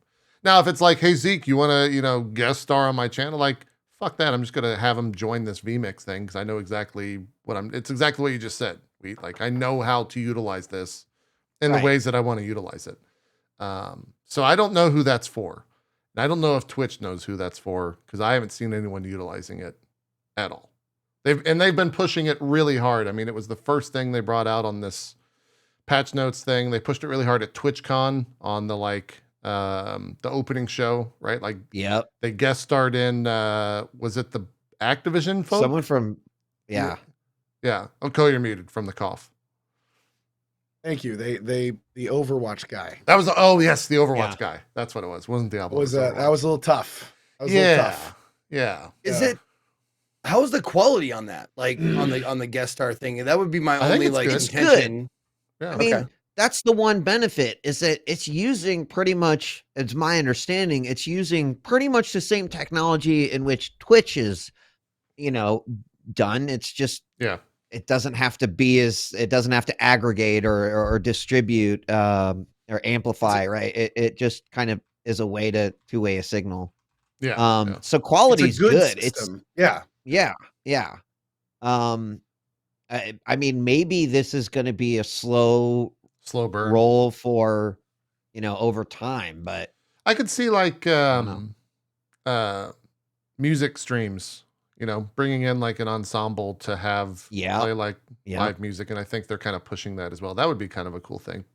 The unfortunate thing is music streams aren't necessarily giant viewership gets, unless it's a rather notable artist. What were we gonna say, Zeke? Can you do it without being live? I don't think so. I think you have to be live on a channel to bring it in. I mean, can you guest star onto my stream if you're not live, but I am live? Is that what you're saying? Does one person at least have to be live? I think you have to be live. Yes. Yeah. Okay. Yeah. I think so. I mean, so barring the from a tech, that's why I was kind of saying, God, imagine if we would have gotten this, 5 years ago. 5 years ago, yeah. It would have been a huge game changer. Yeah. At this point, I think you're combating people's production processes and whatnot.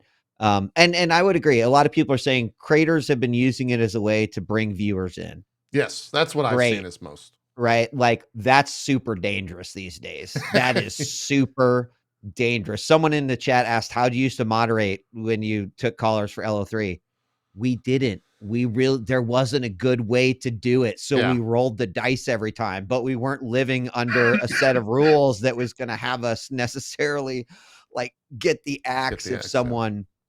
So, I know that's Dude, scary. I will never. I'm just telling my chat right now, my community, that will never happen because I know you fucking guys are degenerates out there, and within 3 guest stars, there's going to be some. You will be Just banned. a bare ass like Will the be banned. moment Yes. that you know. Yeah.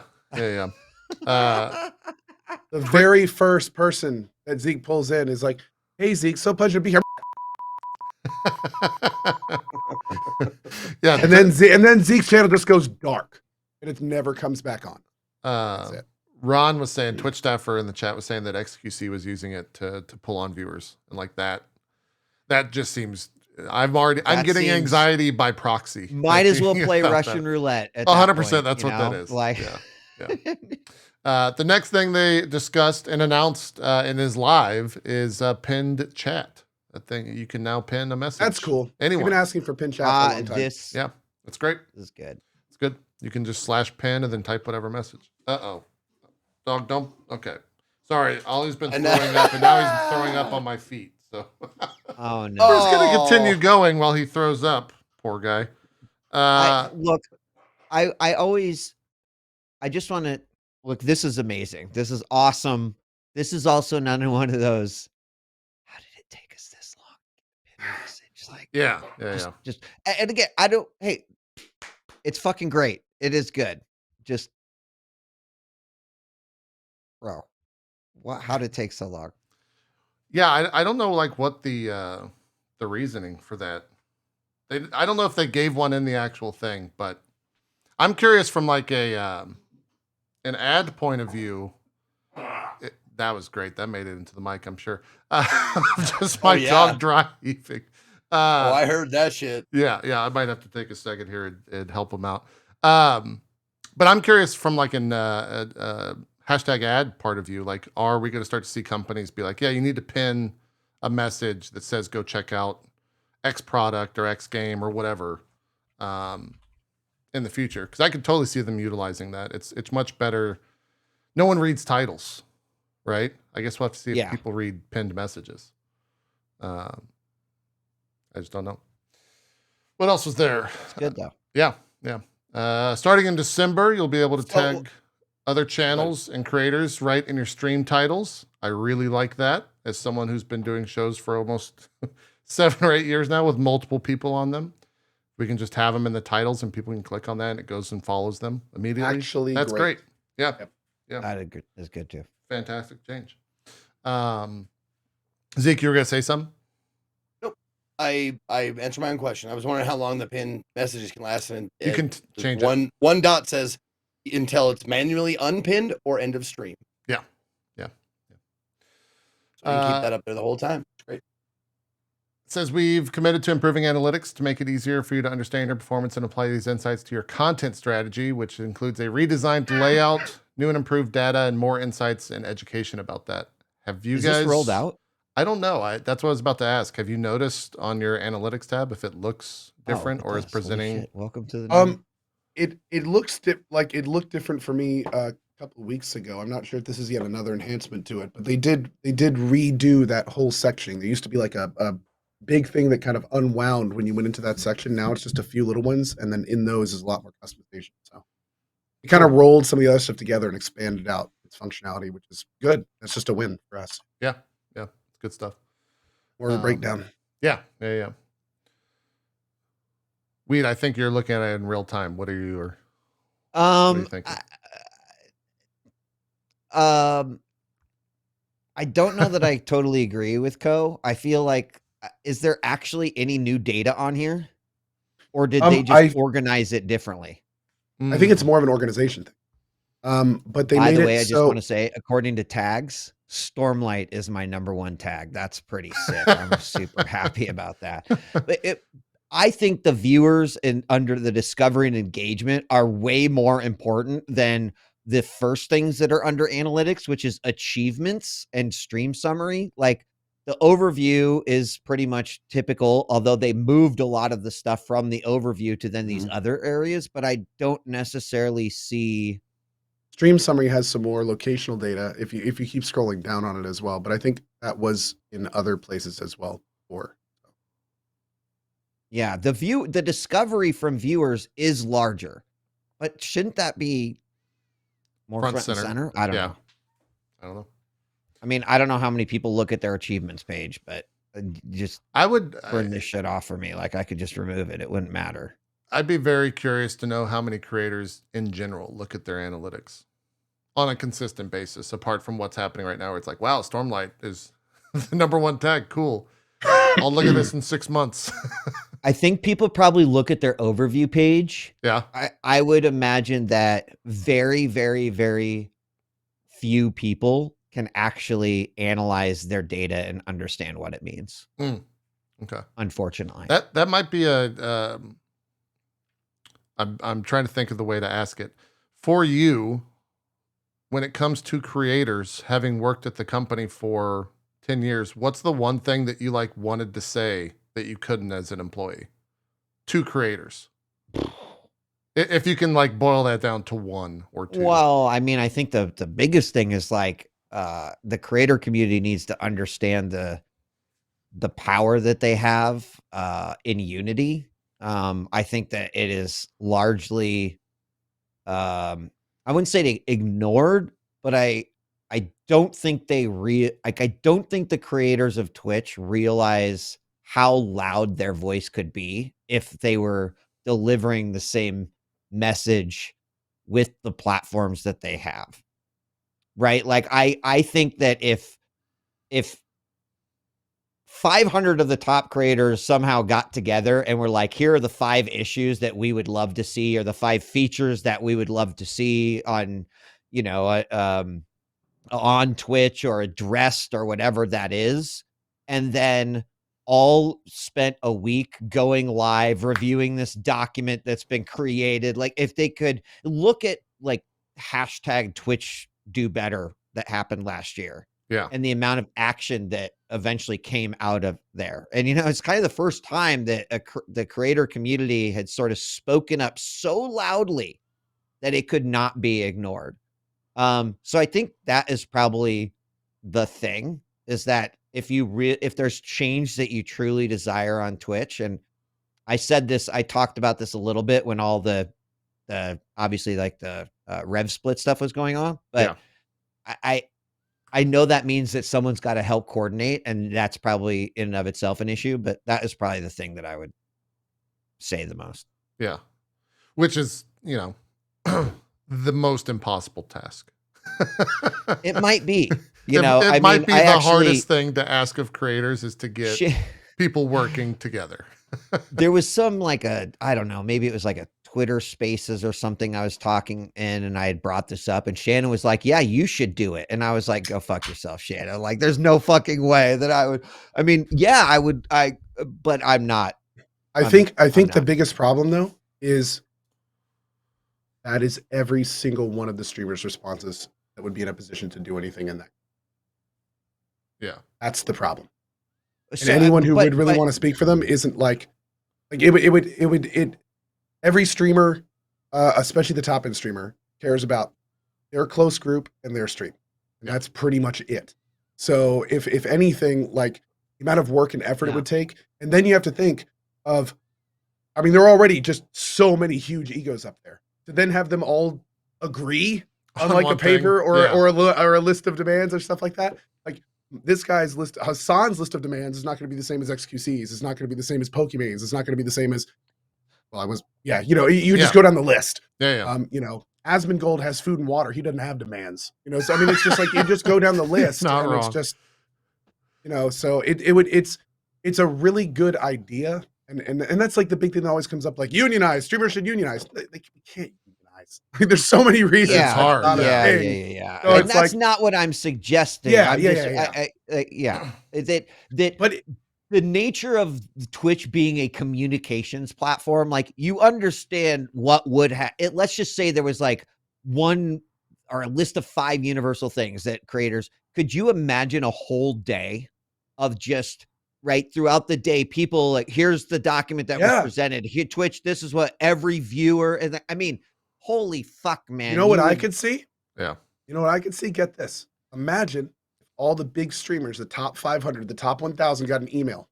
They said, we want $20 a month from you. What will that entail? That will let it, so we will get all of your, we will ask you a bunch of questions that concern you. We will get all of your feedback. We will collate it all. We will pass it out to others in the group. Like if there was a some way that could support itself, groups of not even necessarily streamers, but people helping streamers coordinate within each other, not like a union style, because obviously it wouldn't have any power like union, but just a group or person or one person that would like actually spend the time and effort to not only get everyone's opinion, but then like actually put it all where it needs to be, figure out who wants what, go back out, communicate, become a conduit for communication. The problem is, I can almost guarantee you that person would never be a streamer.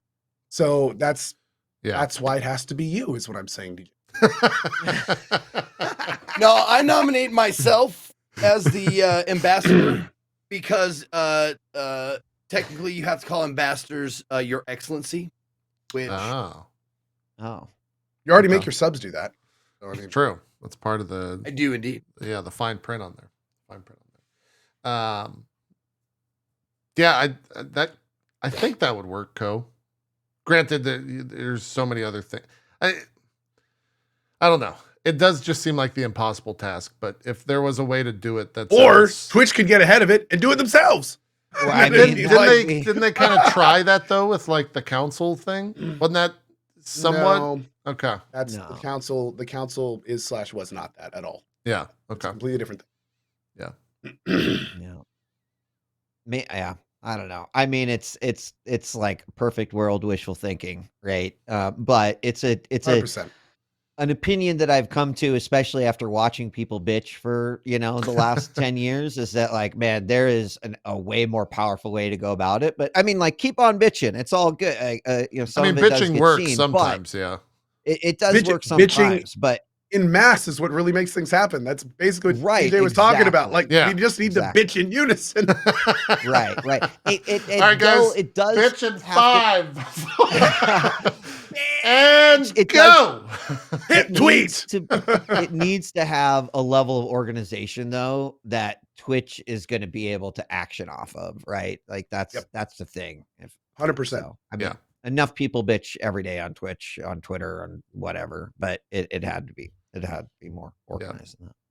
Well, I think too, from the Twitch side of things, like they try to at least have these conversations almost annually at like a TwitchCon, right? When they could have these face-to-face conversations. And there are a lot of things behind the scenes when it comes to like, dude, I've been in those conversations, JP. They're horseshit, right? Okay. Because the moment that you put down someone in front of Emmett Shear, they're like, everything's great. I see what you're saying. I can't think of a single thing that's wrong right now. Like, gosh, I'm trying hard. No, it's perfect. It's great. Is that add time to collect feedback?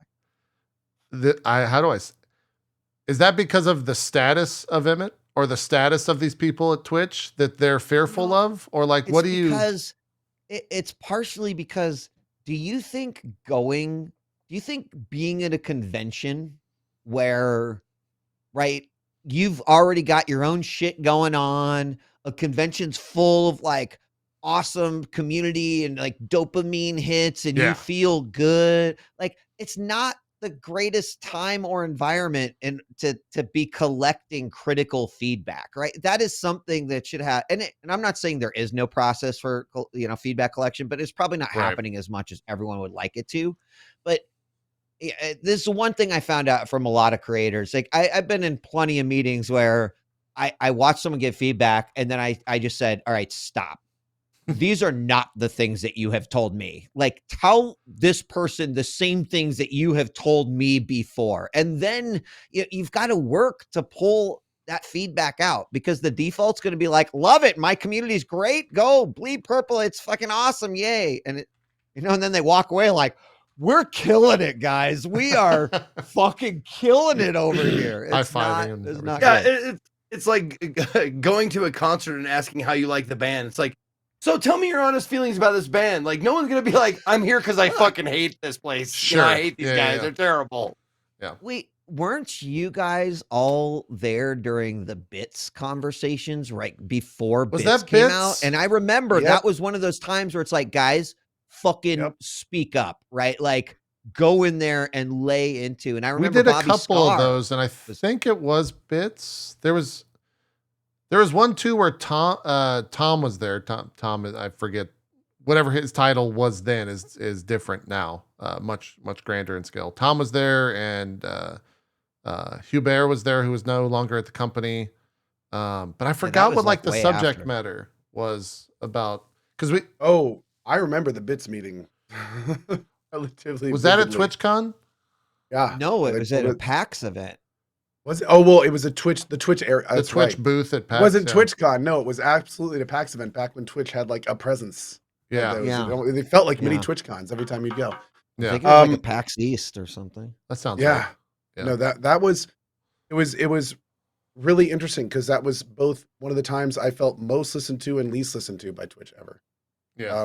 It's like when I went into that Bits meeting, like the whole meeting was just everyone being like, "What are you thinking, dude?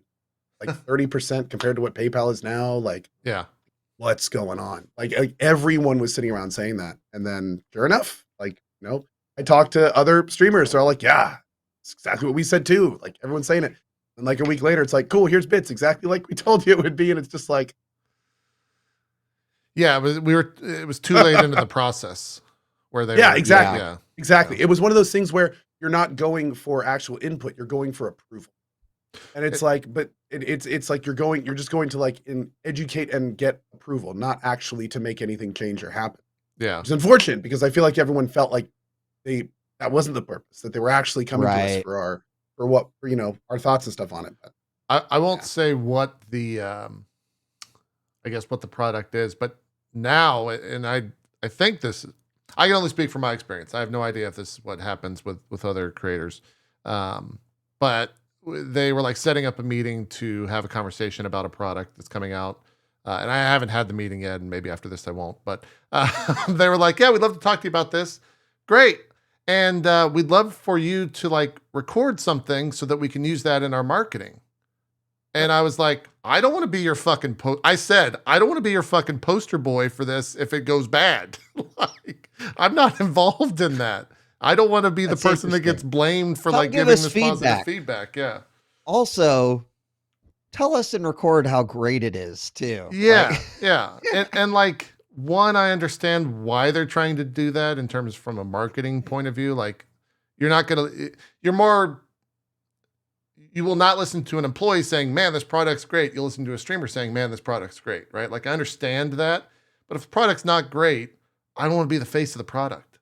And so hopefully would you like to take part in our Twitch streamer scapegoating survey? God, sorry. Yeah. And I said as such, and they were very like, they didn't say like, oh, well, then we're not interested. They're like, great, we still want to talk. So that was cool at least, but the thing is like, it can sound nefarious, but at the same time, that could just be a dude scheduling, be like, let's just save time and do these at the same time. Totally. Or somebody that's actually confident in the product. Maybe they're like, this is really cool. He's going to love it. So, look, Cole, I worked there for 10 years. This is nefarious. Okay. Sorry. Well, now we all know. My bad. Now we all know. You weren't there, man. You didn't see my memes lying face down in the mud. Yeah, GJ, we like grabs me by my shirt. You weren't there, man. You weren't there.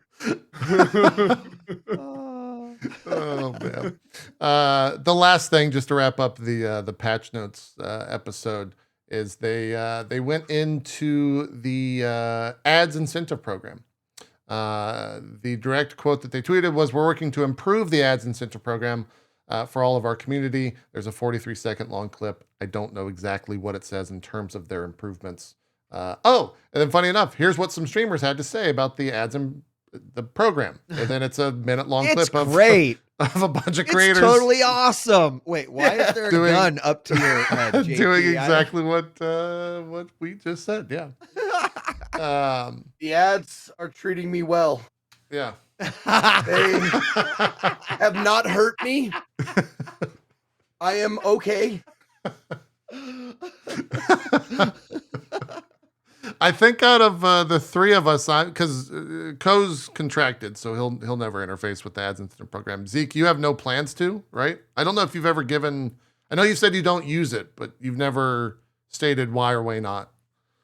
No, I don't use it because I've had the same system for 8 years. Yeah. That I take a break every 2 hours and run 3 minutes of ads, which is more than enough to get that bag. But it's also like they don't let me do 2 hours. 2 hours every. I think the longest that you can go is 1 hour. Yes. Between ad breaks if you opt into the program, and it's not worth it to me personally. Speaking of like enough, like it was a lot of money, but I do okay. Like I can turn it down. It's okay. Yeah. I'd rather keep it the way I have it and people know that, like, you know, on this hour it's a break, 3 minutes ads, blah blah blah. And I haven't heard like a single complaint about myself running ads in 5 years. Right. And I think that's you do it honestly in one of the most responsible ways you can do it. Yeah. Like you stop your content. So non-subs don't miss out on anything. You give yourself a break. You keep it on a schedule. Like in a perfect world, that's what I feel Twitch would. Yeah, that's the best way to do it. Until Twitch one day implements a good way to pause a live stream and then you can fast forward and catch up. So that way ads can run and the viewer doesn't miss anything. Twitch. Then, you know, that's probably the best way you can do it. Yeah. Yeah. Funny enough, ads are about to run on my channel about 30 seconds. Best timed ads on the platform. Yeah, I think that, you know, the number one thing, and we've kind of talked about this, but we'll get your opinion on it.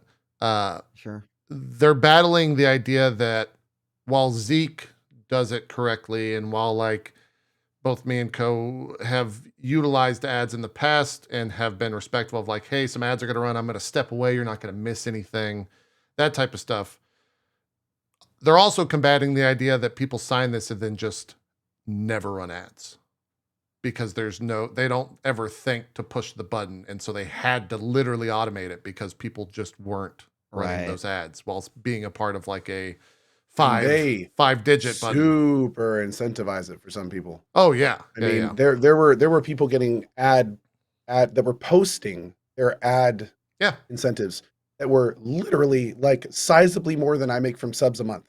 Yeah, well, I mean, I talked about it on channel for this month. It was a 5-digit offer, which is like phenomenal. And it was like the type of deal where it's like, well, I could double my income for this month or not double the income for the month. So I'll try to be as like respectful as I can with the ads to the viewers, but it's going to be a bad experience no matter what, because we have to have the scheduler. And I've given that feedback. We had Mike on the show, Mike Minton, who's the head of I saw some of that, monetization at Twitch. I even told him as such, like, it's dog shit that like I can't run these on my own time when I've historically never missed an ad density for almost 4 years now per the contract. So like, give me some sense of thing. No trust there. Yeah, like do the same thing you do with emotes, where like I'm trusted enough to not upload a fucking toss emote. I'm trusted enough to not fuck up an ads incentive thing. Like, there's got to be something that you can do in those regards. And I think that's kind of what they're working on. And I think that's maybe what they said in that patch notes is some sort of different thing as opposed to the current scheduler. It's just like, we're going to force ads on you every X amount of within this hour. Somewhere in this hour, you will see an ad is kind of how they operate right now with the scheduler. Anyways, we're retracing things we've already said. Do you have any thoughts, any feedback, anything like that on the ads incentive program? I know that type of program is something you were probably interfacing with even a year ago. It's not something that they just sprung up. A little bit, but I think that ads is one of those things that is a bit like DMCA, where when things were kind of going good, Twitch just sort of chose to ignore the status quo to both of those things. DMCA, everyone knows where that kind of ended up. Ads, though, is really interesting because, JP, you'll remember this, but like back in, maybe all of you will, but back in like 2010, bro, ads were like, holy shit, man. It is like, we can actually make businesses out of doing some of this stuff. There is a sign here. There is a pulse that is blipping, and this is great. And then like there was that period of time where the rev split was changed to a flat rate because people weren't getting enough money, right? Yeah, because And the ad was that so changed bad. that changed in 2012. So imagine that almost 10 years went by before anyone was like, maybe that CPM sucks ass. And guess what? Spoiler alert, it did. The problem is that it benefited Twitch.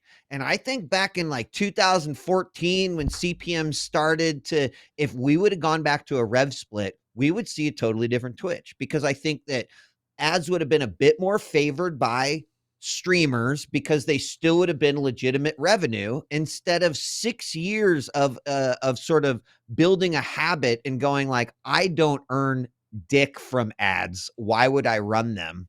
Making your viewers then like, that's just not a part of streamer behavior. So it's really interesting because Twitch is trying to solve two problems. They're trying to show that ads have value, and then they're trying to teach viewers like, no, it's good, right? Like, trust us for the streamers. Right. So I think, right, this is one of those things where it could have been wildly different. And look, I'm privy to that era of 2015, 2016, where there were discussions about going back to a rev split, and they tested some users actually got to be back on a rev split. You don't want to know how much, like, it was fucking bonkers the amount of money that these creators were making with a rev split and not a flat rate.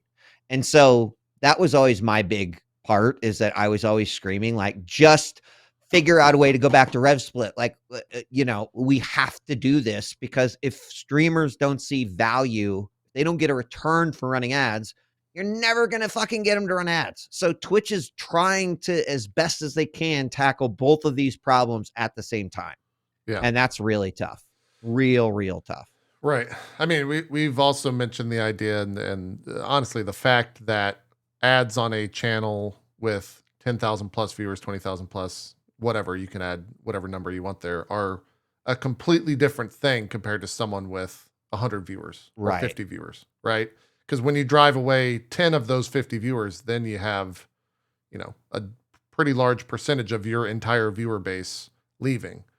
When you're on a 10,000, 20,000, 50, 60,000 plus stream, and you're knocking away 1,000 people, but you're netting 10,000 or whatever from that day from ads, there's a reason that a lot of those bigger streamers just run as many ads as they want. Like, there was a streamer at TwitchCon who was very public asking about a 10-minute ad button. That kind of says all you need to know about how lucrative that is at the top.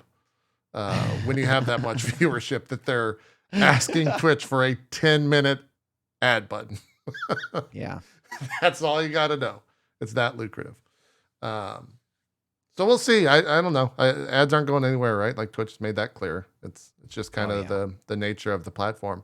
And the other thing too is, if you look at the average viewers, not necessarily the experience, but the average viewers on Twitch, it's not going down over the past year.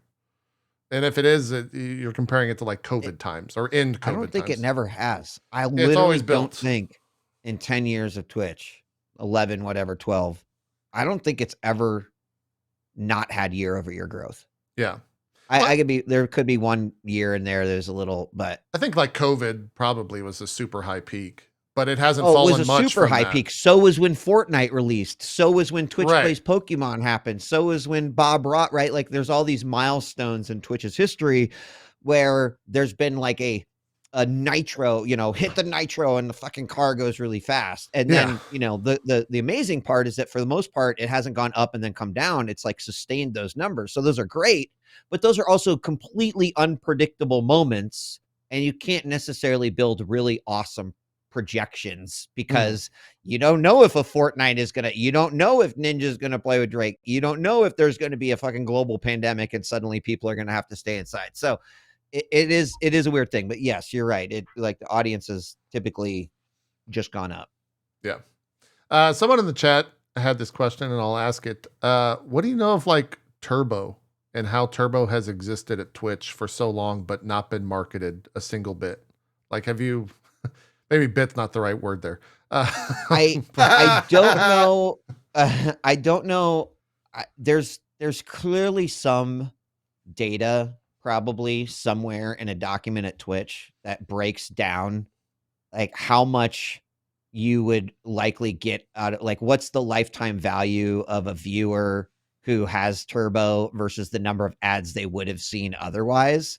My guess is like turbo isn't exactly coming in at the top of like, oh my gosh, it's driving so much. In fact, I would, so turbo is still priced at the same price it was when it first released. You know, is the lifetime value that you would get from a single viewer over ads over a year's time, is it higher or is it lower than what you'd get with turbo? My guess is that it's incredibly higher. It's much higher. Yeah.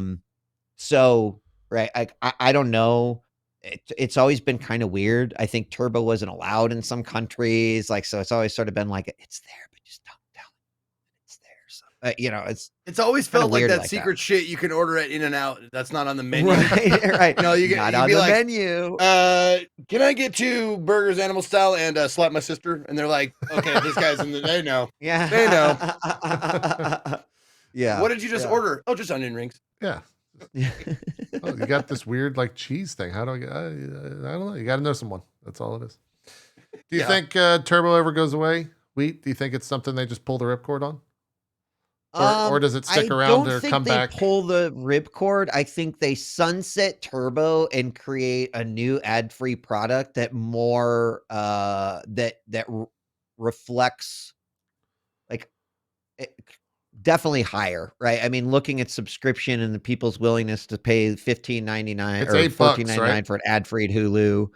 It's $8.99 right now, I believe. Okay, $8.99. So I don't think they get rid of it, but I think they reevaluate it and say, well, if we charge $12.99, we get more, bang for our buck. Yeah, we're gonna have outliers who are just gonna watch a million ads, but so my guess is they sunset turbo. It comes back as something else. Twitch All Access, whatever. Twitch ad free, but it's higher. It costs more. Got it. Maybe combine it with Prime so you get all the Prime benefits as well. I don't think that'll ever happen. Yeah. Is that too much of a good product? Too much of like combining Twitch and Amazon with that one? Yeah, I mean, I don't know if we have enough time to go into like how Prime works, but let's just say that Prime is not super beneficial to a subsidiary like Twitch, because it's really, really, really hard to understand like how Twitch is contributing to the population of Prime. Right. Like, yeah, you can look at how many free things are redeemed and whatever, but did someone from Twitch go, oh, gee, I get a free sub and I get this Warframe download? Yes, I'm going to go sign up for Prime. Yeah, that like rarely Amazon happens. Prime.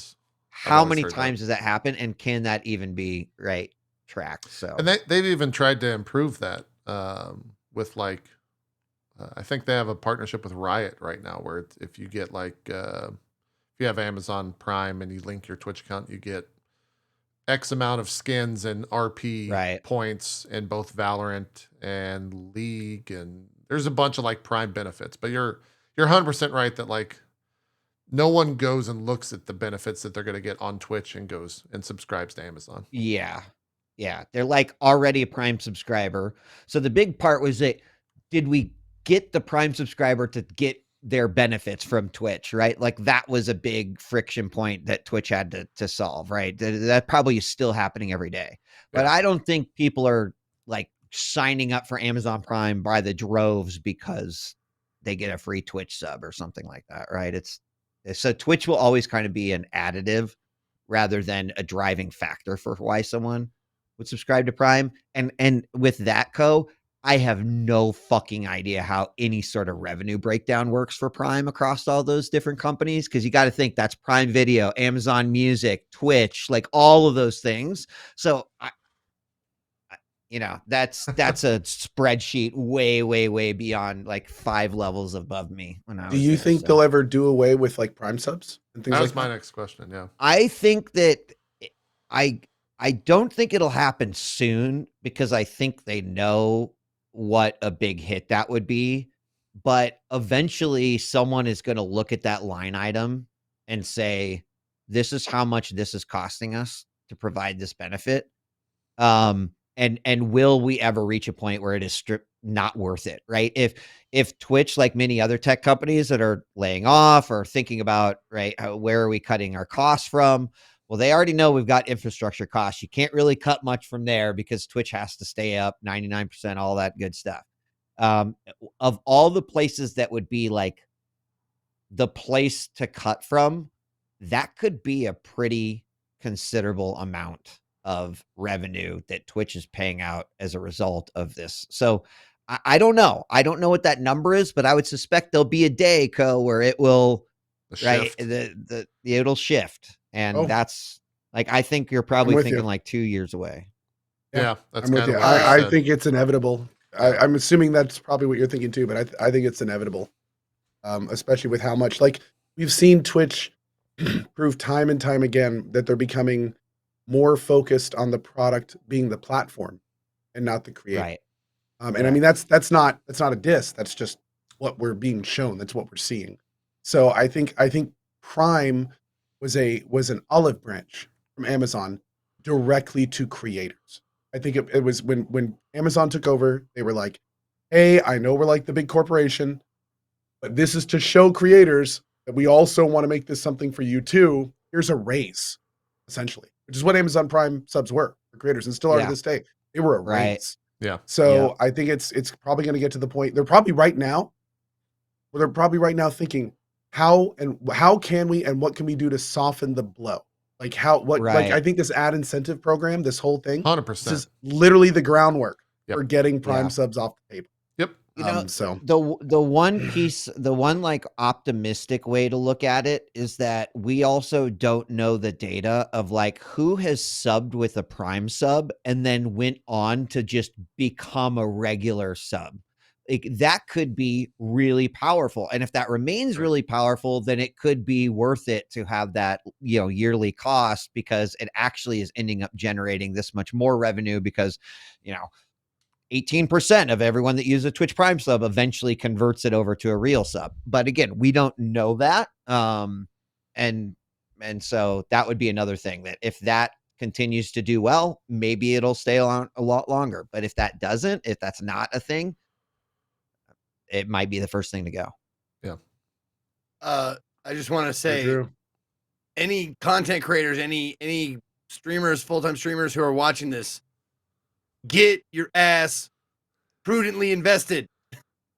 Make some good investments, man. Like, save the fuck up. Don't, because you have a lot of money now doesn't mean you're gonna have a lot of money later. I'm telling you right now, if you can afford it, real estate, a money manager, and have them invest your shit prudently and wisely, because this, like, I've been thinking about it for 10 years now. Like, what am I gonna do when Twitch dies? Because it's gonna die someday. And it's like, it's still around. It's a hulking behemoth right now, but I'm prudently invested. I'm just saying you should be too. Yeah. Good point. Not wrong. Agreed. At this now, point, let me tell you about my new NFT that I just got. Oh God. Have you heard of apes? Heard of FTX? Yeah, invest in FTX. Jesus Christ, don't invest. Specifically board ones. You can't anymore. What else do we got? I like throwing these hypothetical questions at Wheat because he'll dance with the question. What's the worst thing that, what's the best thing that you disagreed with at Twitch over your tenure at the company? What do you mean best thing I disagreed with? I'm not quite sure. The thing that you weren't necessarily sure was going to be a good thing, it launched and it ended up being a good thing after the fact in your eyes. Is there anything that's just a glaring object or product that you're like, that's never going to work? It came out, it worked, and you're like, well, no. Yeah, no, I think I can just confidently say no. More times than not, it's been like, this isn't going to work, and then it gets sunsetted, and then it's like, if you would have listened to us 8 months ago, maybe we wouldn't be in this situation. But yeah, I don't.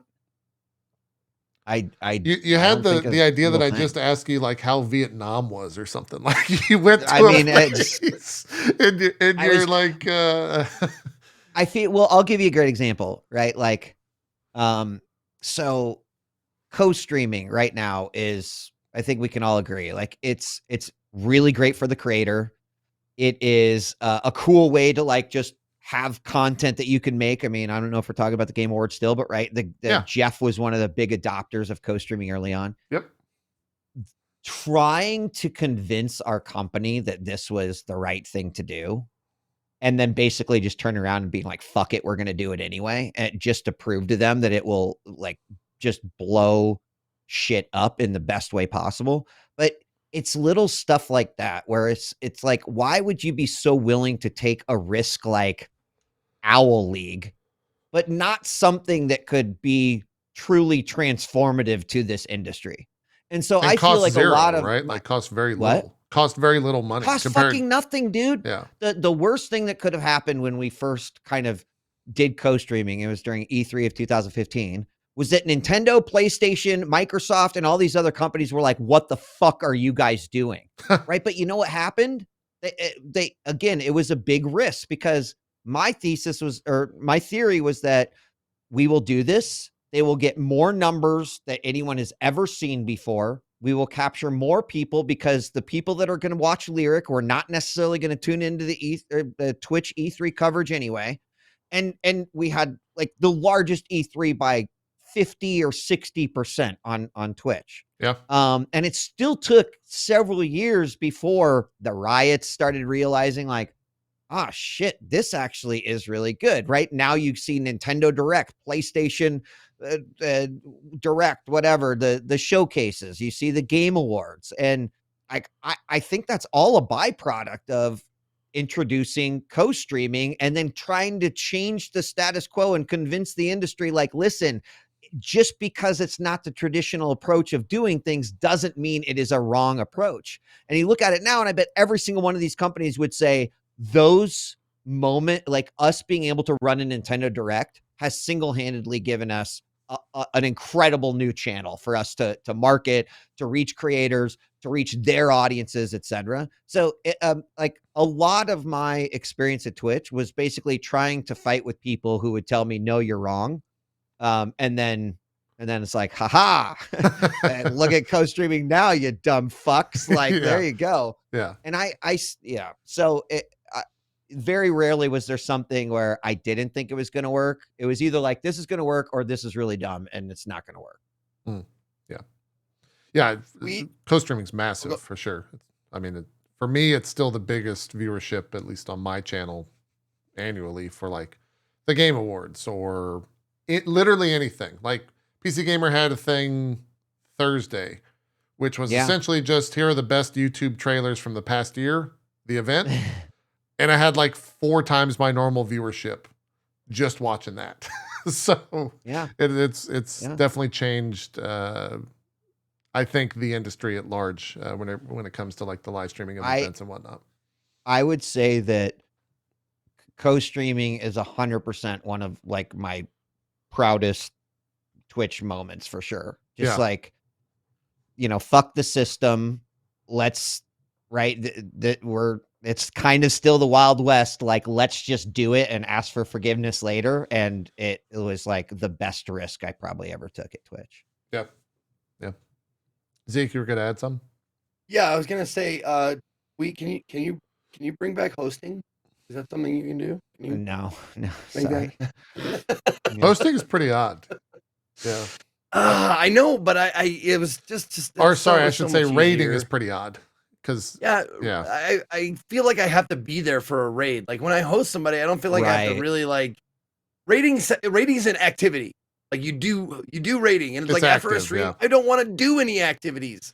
I just want to like show people other people, and then when you raid, it's hopefully like over time it'll change into just like, because every time I raid somebody, I'm like, I'm not like doing a thing. I'm just directing people to your channel. I'm not going to stick around here. I'll see you later. It's not a raid. It's me going, I like this. I like you as a streamer, but I'm going to go eat dinner.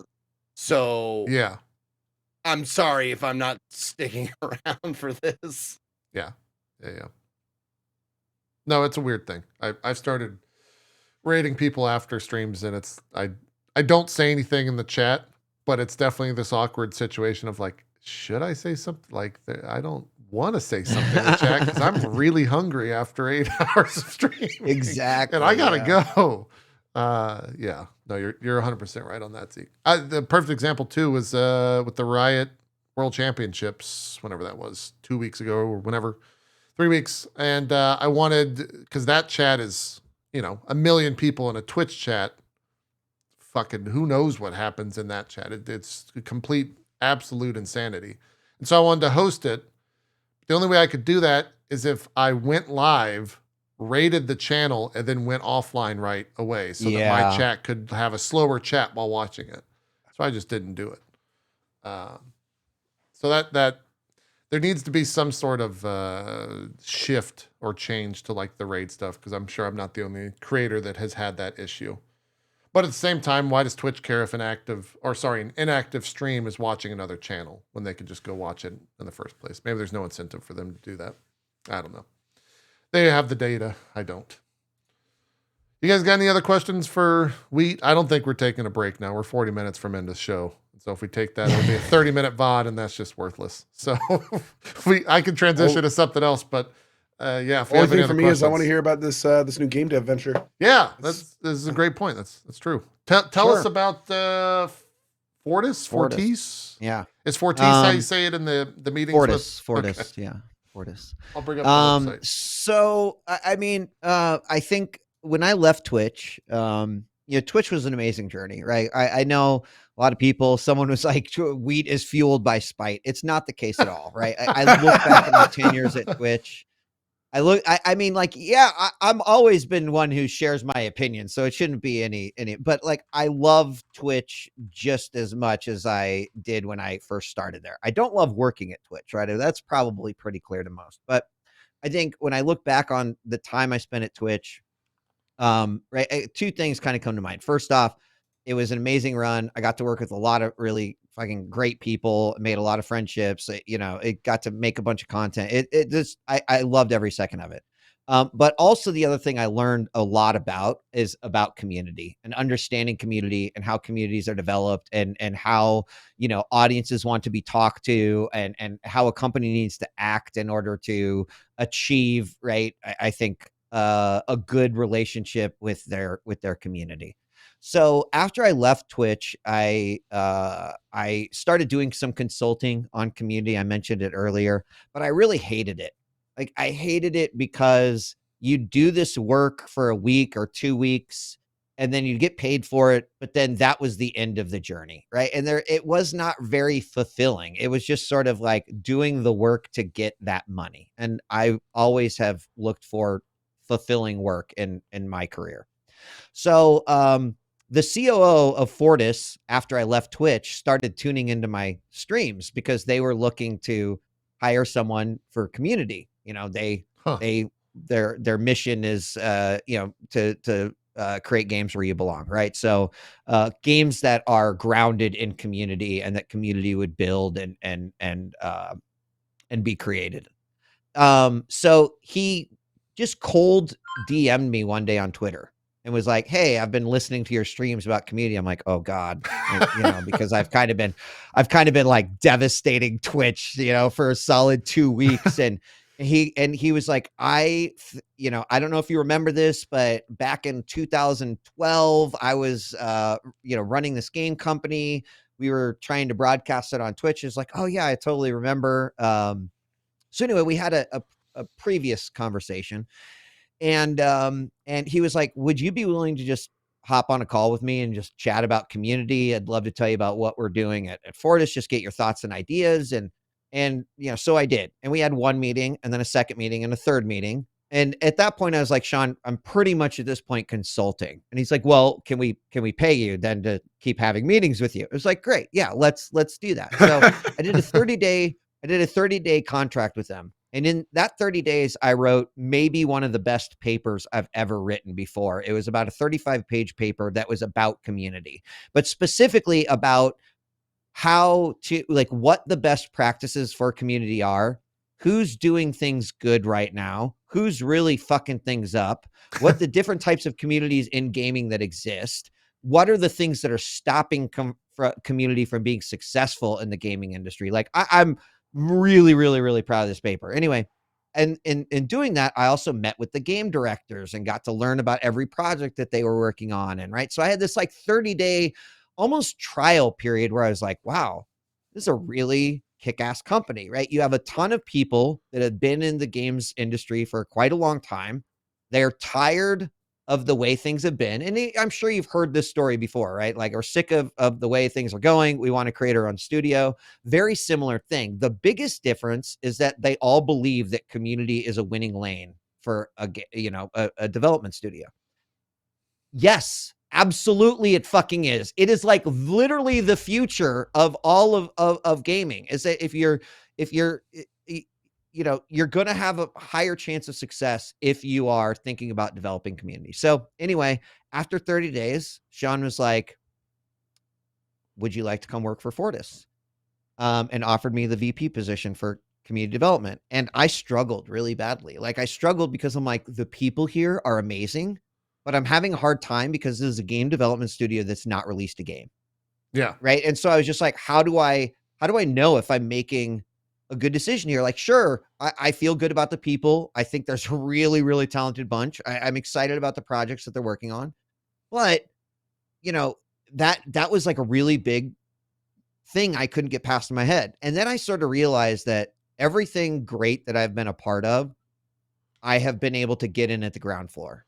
And that has allowed me to probably make the most sweeping changes to establish, ways of doing things, whether it's esports or whether it's Twitch or now Fortis. So I actually completely flipped 180 and said, here's an opportunity for me to come in before a game's been made to start evangelizing community to all the game directors who are who are working on projects, to create a sort of a framework for how community could work, to start establishing things important like transparency and having a shared language and all of these things. And so I ended up joining them in July. I don't think I even announced it until like September, just because I wanted to do some work and keep my head down. Yeah. But what I really think Fortis is a game or a developer that's making games that's really focused around the community that builds around games. So as such, you can imagine we're not going to make God of War Ragnarok. That's not the type of game that we're making. We'll never make a AAA, take 7 years type of game. We're going to make games that creators might play with viewers. We're going to make games that you might play with a group of people that really build those communities. And so essentially, I've been given the keys to the community castle. And the way that the organization works is that I report into the COO, but so does the chief product officer, right? So I sit at the same table as the guy who is overseeing all of the projects, which means that community actually does have a lane into development, and I think a lot of other companies don't have that lane that exists at all. Yeah, or they don't have it yet. They're going to, though, or they don't have it yet, right? Because it hasn't been proven that it's a way to do it. Yeah. And so this. I was like, game development's always been something that I've dreamed about as a kid. Like, I don't think I'm going to be creating it, but I get to contribute to the development of a game as it might pertain to how we would improve community interfacing, engagement, development, both in the game and out of the game, which I think is really exciting. And I know I'm talking in a lot of generalities, and it's one of those things where it's like, you're just going to have to see what happens. But it is really incredible to work with a bunch of leaders that believe in community as much as I do and are willing to say, you tell us, you're the expert, you understand this shit. So like, let's go. And I'm really, really, really enjoying it. The work I'm doing there is super fulfilling and very challenging. And I'm learning a lot about a space that I love and enjoy. There's a little bit of seeing how the sausage gets made, but I really do feel like there's an opportunity to show that you can prioritize community to the fullest and that it can improve your chances for success in the game development world. Awesome. Very cool. Very cool. Yeah. Are you finding yourself like, I've covered game news, game everything with you on 8-bits, and I've watched you, cover games for as long as I've known you. Is it weird being on the other side of the line where like you're watching the game, I guess helping game development ultimately? I would say that the most interesting part for me has been experiencing how prototyping works. So let me take one step back. The other thing that Fortis is really emphasizing is something that they call basically the design lane, which you think about. I'm sure that Rami has talked about just this is from an indie perspective before, but if you think about a AAA game, you are like, hey, it's October, it's November 2022. We need your team to push out a new Call of Duty. It needs to be done in 15 months. This is your budget to do it. That's the end of the story, right? No one's ever like given hey, can we just take a break for 8 months to figure out how we can just really fucking like the next Call of Duty is amazing, right? They sort of tried to do this by splitting it into 2 different teams, alternating back and forth. But at the end of the day, there's a real lack of time being dedicated to thinking about the problems that are trying to be solved, right? And so what does that mean? It means we get a lot of copycats. It means we get a lot of the same games. It means we get just sort of the same iteration, just maybe a new next gen. So the idea of being in the design lane is like, let's spend an enormous amount of time exploring the projects and the ideas, doing a lot of prototyping early on before we even make the decision to greenlight. So it means that of all of these projects that are actually, in progress, maybe every single one of them doesn't go because that 6 to 8 months to a year was spent thinking about, what kind of game are we trying to make? Why is this what is needed to make or innovate in the space, etc. So, with that being said, being in the design lane, it takes a little bit longer, but it also means that they get to prototyping really quick. So you're playing like the roughest fucking, blocks and shapes and but it's still fascinating to see, to separate yourself from like playing God of War and imagine that one time it was just like a bunch of blocks running around with no environment at Kratos all. is just a giant K walking around. Yes, you have to make sure those prototypes don't get out because we all saw what happened with the GTA. Oh yeah, that's also hilarious. But I would say being a part of that process and understanding how important it is, and that for me, I think a lot about that because eventually we would like to do a lot of sort of external play testing in the exploration phase. How do we get people to give good feedback? How do you select the right people to try to get feedback, etc. So it's just really exciting to think about all of that from a community perspective. And so there we go. Cool. So someone asked, would the prototype be same as proof on concept? So a lot of the prototyping would be used to say, think about, does this mechanic make sense? Is it fun? Does it work well? Does it mesh with these other, So I've seen a number of prototypes, things that look like absolute garbage and things where I'm like, wow, this is just a prototype. Like this could be a game already. Like, it's wildly different depending on the project. Makes sense. Have you guys or have you as the company talked about like how many employees it has? Like how big is the company at large? Is that something that's public? Yeah. I think it's public, and if not, like I don't, it's just a number, I guess. I probably got a few like free passes, so there's everyone gets one.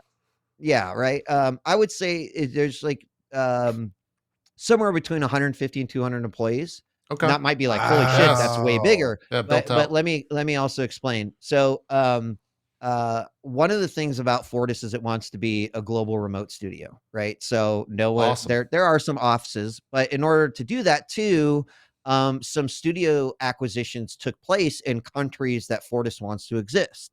That includes Romania, that includes Portugal, and that includes Brazil. 3 areas that actually have incredibly deep game dev talent, a lot of passion there, but don't necessarily have the same opportunities that other countries have been given. So through acquisition, you can imagine a great deal of employees were actually, like we're already working on a project or maybe are like finishing up some projects as well. So that's how it's so high, even after say a year and just about a year and 6 months or so. Cool. Are we gonna see you? Are you the guy that goes out on like an E3 stage? Is that even where you guys think? I don't know, man. One day? I mean, I don't know. It could be. Like I don't mind being a spokesperson. I think you all know. Like I'll throw myself into any job because that's what I like to do. Yeah. I think that's yet to be seen. What I hope is that we're building also a community team, and we're working with the game development team, and there's some sort of like tag team thing that happens between the community lead and the someone on the dev team. Is that going to be me? I don't know. Well, I guess we'll see. I'll let you guys know first, though. Okay. All right. We'll have to give you a super secret signal that when you're standing next to Jeff Keighley, we'll know, but no one else will know when you drop it. Right. Yeah. Or a pin. True. We'll get a Drop Frames badge or something. So I know that you made the point to mention that there isn't anything out by the team yet or anything like that. Has Fortis at all like teased any upcoming projects? Do you guys have any like tentative dates where we're going to hear more, or all that's under wraps right now? All of it is under wraps right now. Yeah. So if I were to give you $5, probably not till next year. If you what? $8, Co. It's all $8 is all the rage right now. Yeah. You know what? $10. Oh shit. Okay. You want $10? And what is $10 get you? Let's go with all the games you're working on and their projected release dates. No, that's not gonna happen. That was a good try though. That was a nice try. It was an attempt. We know so, they have at least $10 worth of product. At nice. Yeah. Hey, that's what we'll mark that off. That's the new company evaluation. $10. We know that at least. Great. Yep. No, there's no announcements yet, Co. Okay. Probably you wouldn't hear anything until next year, which is also pretty interesting because I keep on calling this like the runway phase for a lot of what we're doing. Like right now I'm kind of focused on recruiting and building a team. So I've been like writing JDs and whatnot. Probably next year, and from now until then, we are building the frameworks to try to make all my crazy ideas and all of the developers' crazy ideas come to life and see how it goes. So and forgive me if you like already addressed this, but I'm just curious, like, just like 150 employees, like people are getting paid and stuff like that, and there's like nothing, like that's a huge like seed money thing, right? Like, did it start with like just somebody with a lot of money, or just getting a lot of investors who believed in this idea, or? Yeah, so that's a good question, right? Because how can you exist in the design lane, right? Because that costs money to exist in the design lane. And especially if you come out and are like, hey, guess what? We decided we're not going to do this. We're going to go back into the design lane for 6 to 8 months. So when Sean, Calvin, and Steven, who are the founders of Fortis, they've been a part of WB and like largely responsible for a lot of the stuff with multiverses and EA and Zynga and a bunch of studios across, right? Like all definitely individuals that have kind of seen some shit, right?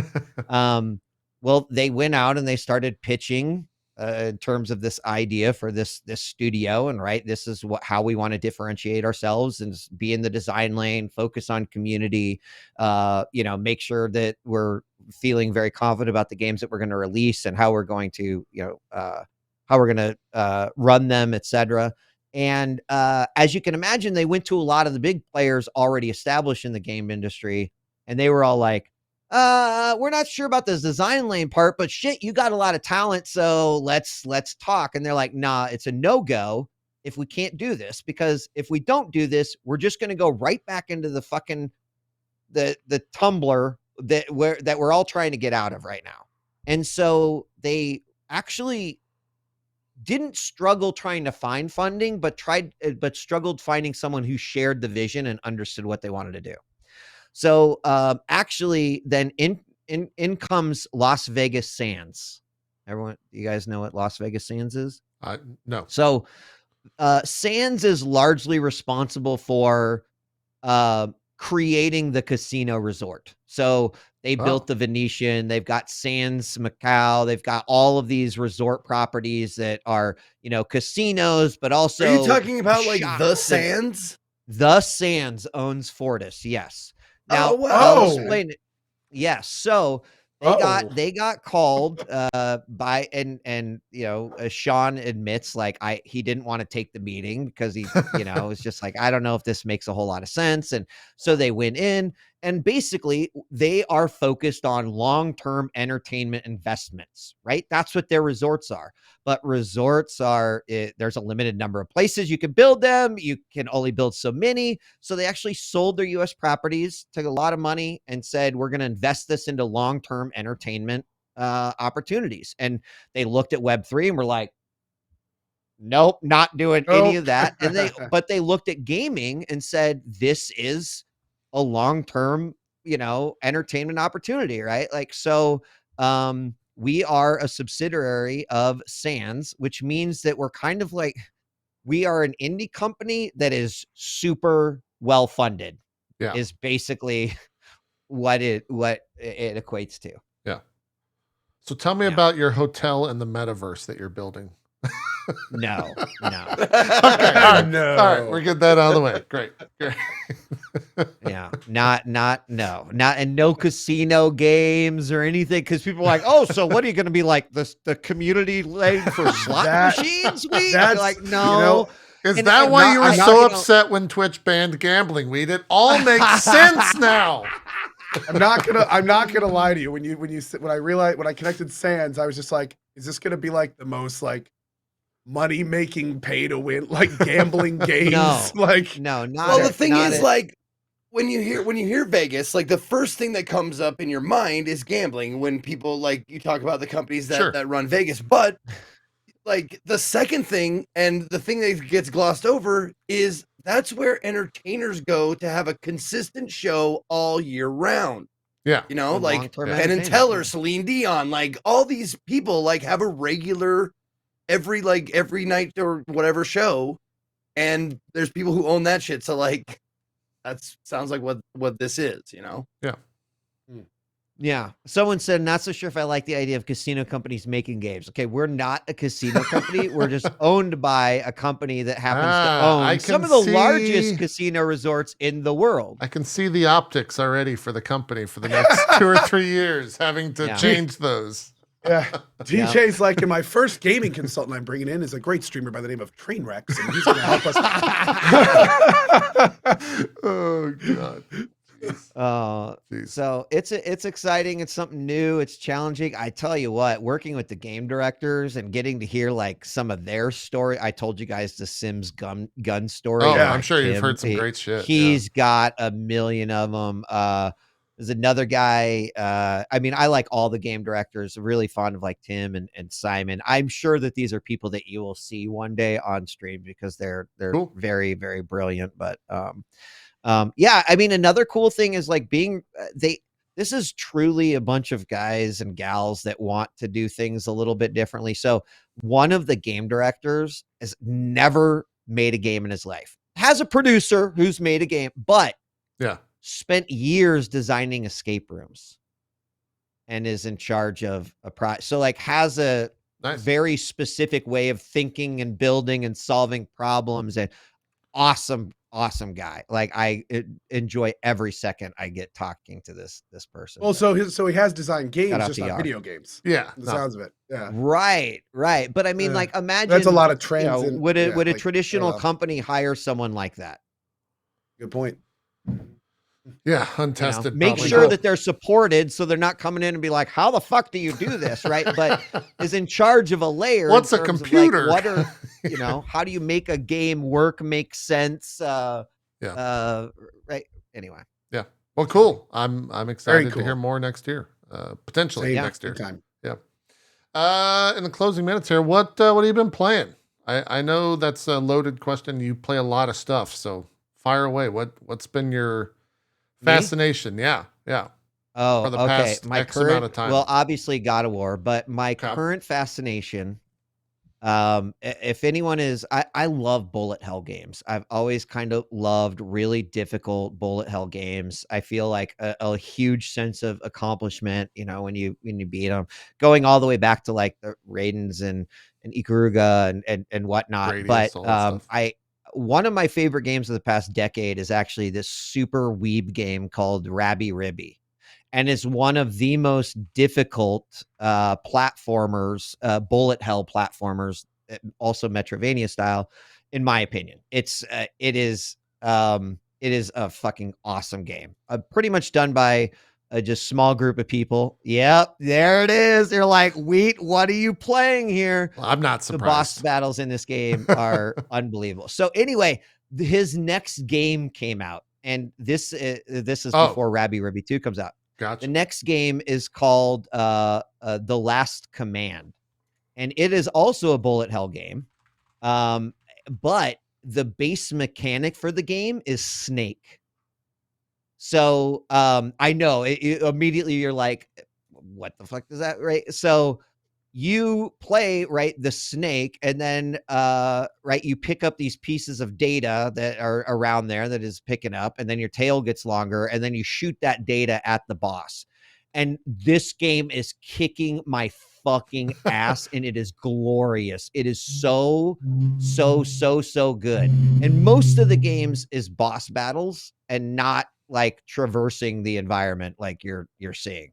But I've been playing the same bosses for, it is the Elden Ring of bullet hell, where it's just like, oh my God, dude. Like, but then you figure it out and something clicks in your head, and oh man, just watching this is, it's awesome. So if you're into super challenging game, it's actually got a pretty good story. Nothing that's going to win anything amazing, but the gameplay itself is fucking phenomenal. It is so much fun. It's called The Last Command. I'm glad I asked. And it's great on Steam Deck. So that's the other big thing. Yeah. I'm glad I asked, because between the three of us, I don't know if we would ever venture into this world whatsoever. A game that I don't think would ever be brought up on this show if it weren't for you. So nice. That's cool. Hope someone plays it. Yeah. And then hit me up on Twitter if you played it and you're like, and if you like it, go back and play Rabby Ribby. I know it looks like a little like, what is this? One of my mods recognized the name, so it seems like it's got some fans out there for sure. Yeah. What else? Other than that, just mostly God of War, Clash Royale. Still on the old Clash Royale grind. I played what? Still on the Clash Royale grind. Still on the fucking Clash Royale grind in the meta. You still play with Ernie? Is Ernest Lee still in that? He doesn't play anymore. Okay. No, he deleted that shit. Yeah. Well, he spent a lot of money on it, so I'm glad. yeah, he spent a lot of money on it. Like tens of thousands. I did try some Grounded. Oh my God. I didn't have as fun single player as multiplayer. I played through Scorn. I absolutely hated that game. And then I've been going back and playing all sorts of just roguelikes on my Stream Deck. Like Stream Deck is just a roguelike, just perfect Yeah. machine. So, but it's mostly been Last Command and God of War. Are you gearing up to play this whole month. PoE in December? Also, what were your thoughts on PoE failed, like the past league? Where were you in the past league? I played the shit out of it. Yeah. I did not particularly like the overall mechanic. Same. But I enjoyed it. I'm glad they're making the changes they're going to make to Arch Nemesis. But I don't know. I feel like I'm a lifer for Path of Exile. Every time I think I'm done, I clearly just reach a point of every league where I'm like, gentlemen, it's been great. I'll see you I know in a couple when I need months. to walk away. Yeah. And now I need to walk away. And then I see you in a couple months. And then almost always just enough time has passed where I was like, man, I'm like itching to get some of that loot, man. And that's where I'm at right now. You're 100%. Yep. I can relate to that without doubt. Real quick, JP, super fast. What are the big things next league? That I have no idea. They have December 1st is the big reveal. Yeah. They're removing Arch Nemesis mods, I think, right? That was part of their manifesto. They are. They did show on Path of Exile, they had a little tease. They released the name of the Yes, they did. The league. And I forget the name of it, to be honest. And it looks like another boss league. So Yeah. I don't know. What is it? Yeah, what is it called? It's called the Forbidden Sanctum. There you go. Spooky. Yeah. Very Christmas Yeah. themed, obviously. Very seasonal. I am kind of excited to have a Christmas league to play, though. That's good. It's always actually great when they come. like Yeah. not during work. Yeah, because last year's was delayed till January, if I Yep. remember Yep. correctly. Yep. Some of the most fun I've had over the past 3 or 4 years is Christmas time, playing on like Christmas Eve or Christmas Day PoE, just grinding that out. And enjoying the league around that time has always been fun. Oh, the last league, the big deal, JP, is that I did Act 1 to 10 on my Steam Deck. How was that experience? That experience was fucking wild. I don't know if I need to play PoE on the go. That seems bad. That seems like I'll never stop playing. Well, so what it so first off, it made me appreciate how good I have it on like a PC client, right? Okay. Because there's All just like some things where I'm like, oh my God, like it is so fucking hard to do these specific things. But running Act 1 through 10, you can kind of do it with your eyes closed. Yeah. So it was With the right great build, for because sure. I didn't feel like I needed to dedicate myself at my PC just to make it to Act 10. I could just like, Sure. you know, I was on a trip, so I was like, yeah, whatever. And it took me a way longer than it normally does to reach Act 10. And then once I hit maps, I'm on my PC, right? At that point, I wasn't really running maps on my Stream Deck. Could you load a loot filter through that? Like, can you get in? I guess you just have to get into the because now you can do folder. it account based. You can just do it right from account. Oh, Remember, right. you You can, could just load it yeah. from, right. Okay. Yep. Damn Yep. that. Oh, fuck. I So might have to do it that. was, I mean, you know what? I got to give them credit. Like, I understand how people like and enjoy playing, say, Diablo on, right? Like they've figured out a way to make it Diablo on the work. Switch is fantastic. Yeah. Yeah, That's there's really good. there's some things that you're kind of like, okay, this sucks, but generally it's totally possible. You know, like Eris, I watch Avoiding the Puddle. Like I love Eris, and I had no idea that he's been playing on like a PlayStation all these times, and I'm like, holy shit.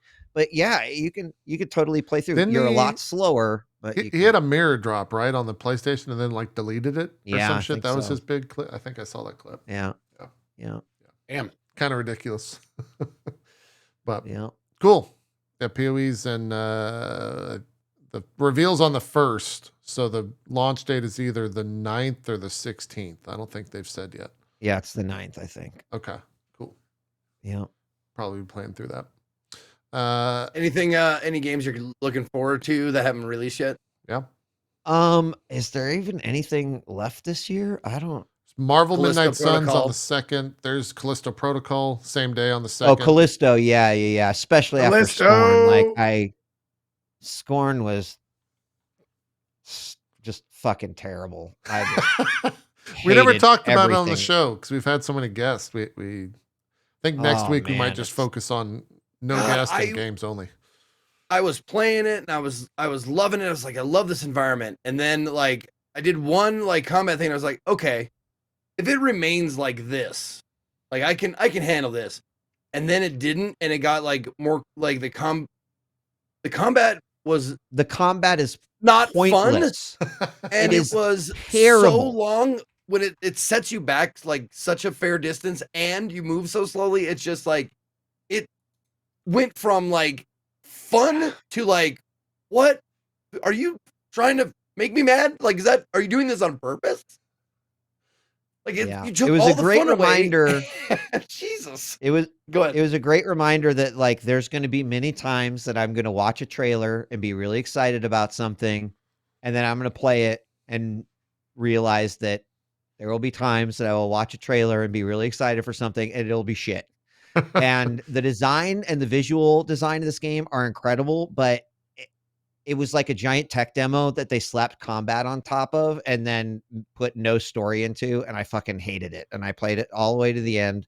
And I hated the ending and I hated it all except for the design. The guns are absolutely fucking stupid. The combat is terrible.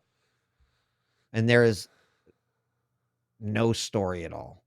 So glad it's on Game Pass is what I'm hearing. But play it on Game Pass. Yep. Okay. All right. That's like just playing it. I had at least 5 ideas for easy fixes. You know, it's like, okay, make this faster, make this shoot better, make this like not so complicated, make the movement speed a little bit faster. Like any one of those things implemented, I probably would have kept playing it. Yeah. And I'm very forgiving. Oh, you so you didn't finish it? You quit mid playthrough. Yep, Got it. Okay. 5-hour game, by the way, everyone. Oh no. Yikes. That's like 10 for Zeke though, admittedly, right? Like you got to double Zeke time. Well, of course. Yeah. Got to factor in all my bullshitting and, you know, bad jokes and fart noises and stuff. And that adds that doubles the length of the game right there. Perfect 5-minute left question for you. Here, Wheat. You ready? Yeah. Elden Ring or God of War? Oh God, dude. I was wondering if this was going to come up. We're not answering it for a while. So we'll go with what you have to say. It's such a hard, right? Like Elden Ring was this perfect sort of fulfillment of challenge, customization / build, and then exploration, right? There was nothing better than just getting on your horse and just going east and seeing what you hit into and that was so no other game drew me in. I think I put 135 hours into Elden Ring and I probably could have kept going, right? God of War though is so fucking good and it's just like I can't stop thinking about it. And I was the same way with Elden Ring. So for different reasons, they are both game of the year to me. I know that's like, that is the bullshit cop out answer. That's cop out. They are, you know, and I'd even go so far as to say Horizon, although unfortunately Horizon and now having played God of War, like definitely bumped down. It is between Elden Ring and God of War. Yeah. God of War is there's also a charm to God of War that it's so self-aware without being over the top about it. And I fucking love that. And if I was going to give one example, the first time this is for the in people that have played, but the first time that Atreus tries to open a chest himself. Yeah. Yeah. Do you remember that? Like that is so fucking amazing. Like the thought and the care and that goes to put into that. And it continues to be one of the best storytelling delivery mechanics with Mimir and the way that the companion interacts. I mean, the companion's still dog shit, right? Like, I don't know if my companion ever does any damage or anything. Most of the time I feel like they're just like aggroing shit for me. But what they add to the story and how they build the personality is so fucking amazing. So like narratively, Elden Ring didn't do that for me, right? Where God of War nails it. But Elden Ring has that exploration aspect to it that was just like every corner was like a new, like, oh yes, what the fuck is in this cave and what's going to beat the shit out of me so I can get a sword that I'll never use. Let's go. Yeah. And that was like through and through incredible. Yeah. It'll be a tough year. Never did use that sword. I never did use that sword either. Yeah. Yeah. Well, funny thing is I'm just seeing randos on Twitter going like, man, 2022 was a bad year for games. Like, and I don't understand that. It wasn't, like, I mean, I would quantify it as it was not a bad year for games. It was a good year for like a couple of games. Is how I would look at it. Like top 5 for me is very easy in terms of just games that will fulfill the top 5. Stretch of that to top 10, I start to have, I got to think about that more so than I have, I think, in previous years. Because like February, great. This past month, great. This summer, I don't think a game came out. Oh my God. It was a rough go, right? It was a rough go, between those months. Yeah. I played this shit. This summer was satisfactory for me. Like I can get lost in that game. I can't wait for 1.0, man. Holy shit, I can't wait for 1.0. I really want stable multiplayer to like I mean, I'll just want the full release, but if I even open that game, just deletes periods of my life. It's so fucking good. Yeah. It's so good. It's true. I wanted to ask when we were talking about games you were playing, did you pick up Marvel Snap? Yeah, I was gonna ask that too. Oh yeah, I got some things to say about Snap. Really? Get it going. I think it's fucking terrible. And here's why. So let me explain. You're the first person I've heard say that. I think Snap is a really great way for people that are too intimidated by things like Hearthstone or things like Magic the Gathering and need like an intermediate step to get in. And as that purpose, I recognize Snap as a good game experience, but I feel so unfulfilled when I win or lose in Snap. And that does not feel right to me. So by comparison, let me explain. In Clash Royale, what they have done is they have taken the essence and the core of like StarCraft 2, like a competitive RTS, and they have figured out how to put that same feeling of winning and losing in a 3-minute session. Mm-hmm. Snap has failed to do this. Snap is way more random and arbitrary, and I feel fucking emotionless winning or losing, and I hate it. Because of the RNG? Just because I'm like, when I fucking have a sick arrow prediction and wipe out 20 units and push and take out a tower, my fucking heart's beating in Clash Royale, and then I win the game and I'm like, fuck yeah, kid, get fucked. And in Snap, it's like turn 6 at, I have 1 card to play. It's a 6 in it.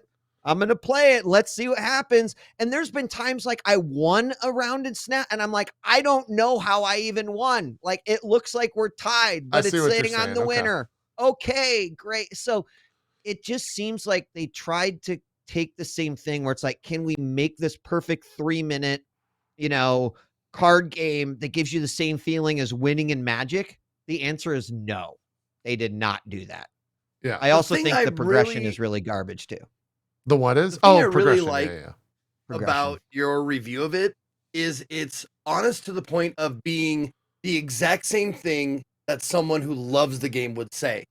Like, I can just play a game. Win or lose, it's just fun. Yeah. It's like, it doesn't really matter if I win or lose. I'm just having fun. And then some people like you are like, it doesn't matter if you win or lose. I'm not having fun. Yeah. That is a good point. Yeah. I figured you'd be again. I respect the game for what it is. I like the art. But it is just I kept going back to it too. It's like I just maybe need to play a little more, and I'm like, nah, man, fuck this shit. Yeah. For the reasons you stated, that you are the first person I have ever seen give it a negative connotation or a negative review in that regard. Oh, I mean, I'm not surprised. I saw so many people dick riding that game, and I'm just like, I don't know if you guys are all playing the same game I am, but I like. Well, some of that I did have the question, and it feels like it does nothing for you one way or the other.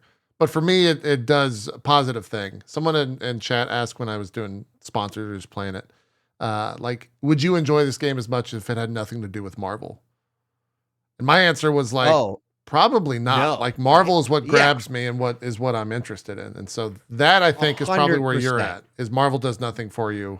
And so you have no interest in it in that regard. 100%. Yeah. Like I said, it's not that I think this game should be wiped off the planet. This game will probably bring an incredible amount of new players into things like Hearthstone, into things like Magic the Gathering, into future TCGs that come out. And that's like the big accomplishment of Snap to me is that. Like, that's fucking cool. I from can a game respect design the shit perspective, out of that. It's just not for me. Yeah, from a new player perspective, Snap is such a phenomenal way of like initiating someone into TCGs or collectible card games, and then them, eventually someone will be like, you know what? I am going to try Magic the Gathering. Like, let's give it a go. And then they'll get sucked in that way. So that's awesome when a game can accomplish that. I can still respect the game, even though I personally don't prefer to play it, but that's where I'm at. Cool. All right, let's wrap. We're a little bit over. Oh yeah, Code, do some shout outs. I just saw the Slack. Go ahead. Awesome. Thank you. Absolutely. Big thanks as always to JP and Zeke. It's been awesome. And djWheat, of course, is always welcome. Glad you could carve out some time for us. Good luck with the game venture. I'm sure we'll all be paying close attention. My name is Ko. I'm going to be playing some Dark Pictures tonight, maybe some Dark Tide. Not sure, a lot of Dark tonight. We're going to be doing Miles Morales for the first time starting tomorrow morning. And we've got Evil West coming up, sorts of stuff. So anyway, hope to see you there. Thanks as always, and have a great rest of your day. Hope you feel better. You sound a little sick. Are you losing your voice, or is that another again? Sick? Yeah, I know. I'm you were just over it again. Yeah, so we're doing what we can. Anyway, I actually got a bail, so I will see y'all later. We'll see you, man. See you next week. Bye. Peace, dude. Nice. Zeke, do some shout outs. What do you got going on? Yo, what's up, everybody? My name is Ezekiel III. You can find me at /Ezekiel_III on Twitch, Twitter, and YouTube, and Ezekiel III all spelled out on Instagram and TikTok. Thank you to djWheat for joining us today. Always fun to talk to you, man. And goddamn, I love when you get like snippy. It's one of my favorite things. When you just get like, what I want. I just want a show of you talking about things you don't like. I would watch it every fucking week. Not that you're not exciting talking about stuff you like, but stuff you don't like. That's just, you know what really grinds my gears, Ezekiel? Exactly. Thank you to Ko and JP as always for being my co-host on this wonderful show that we do every week. I am actually currently playing for the first time Metal Gear Solid 3 Snake Eater. I'm playing it on the PS3 HD version, and it's because I bought the game. Well, I only have 2 of them here, but I bought the game 3 times. Because one looked like shit, one had the extras, and one actually was playable and looked okay. So I bought it 3 times, and now I'm playing it on PS3 HD, and it is a fucking hoot. And I just wanted to say that I will be continuing it on Tuesday, 10 a.m. Pacific. But I just wanted to say, djWheat, you talk about Marvel Snap the way I talk about Hideo Kojima, or used to, at least. Like, why does everybody dig down on Hideo Kojima? Like, what the fuck? But now I'm like, I might get it. Yeah, you understand it. Awesome. djWheat, do some shout outs. Where can people check you out? I didn't update the card, but this seems still appropriate. This elderly man wandered onto the show. Oh, nice. Excellent. Literal years ago. It was great to hang out with you all today. I appreciate that. I'm very excited to be role playing soon with the crew again. So I'm sure you're going to talk about that, or I've seen ads or whatever. But yeah, I stream basically 1 day a week now on Fridays. It's Friday morning. So if you're a morning person, come hang out. Well, I talk about things I don't like and bury shit posts in my channel. Other than that, again, thank you so much. It's so, I've always enjoyed my time on Drop Frames. You guys are great to hang out with. I hope we can do it again. But thanks for tuning in, and we'll see you next time. Fantastic. Longer shout outs because we launched a whole new D&D thing this past week. You can go to lastcallforadventure.com to find the first VOD. You can find the cast. You can find a link to our Patreon. You can find a link to all the audio stuff, all the video stuff. It's all under one simple link, just lastcallforadventure.com. We'll be back next week with another Dropped Frames. I don't think we're going to do a guest. Me, Ko, and Zeke have about 2 months of games that we could probably discuss. So we might just do that next week. Yeah. And maybe go through the Game Awards stuff as they announce their nominations for all their Game Awards things. So maybe we'll do that as well next week, next Sunday. 1 p.m. Eastern. I hope you join us for that. Shout out to Zeke, Ko, and Wheat once again for joining us this week. Tomorrow we got MCU crew. I think we're ranking all of we're doing our re-ranking of every Marvel film. I think there's 30 of them now to make sure that we're all set up and happy going into 2023. What else do I have? And then Wednesday we'll do some more Last Call for Adventure. That's at 1 p.m. Eastern. I think that's everything between now and next Sunday. If not, just follow my Twitter. I'll keep you updated. And we'll go from there. That's that. like that image of code. If Infinity War is at number 1, that list's bullshit.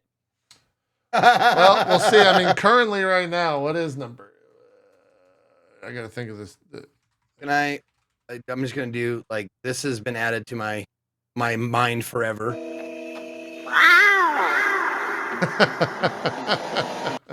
Yes. That has been added to my brain in my dreams forever now. It's great. Because of Metal Gear Solid. It's great. It's a good one. It is on my soundboard.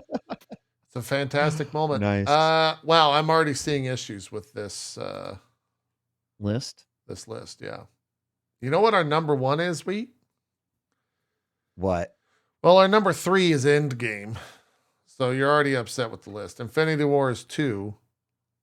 1 is No Way Home.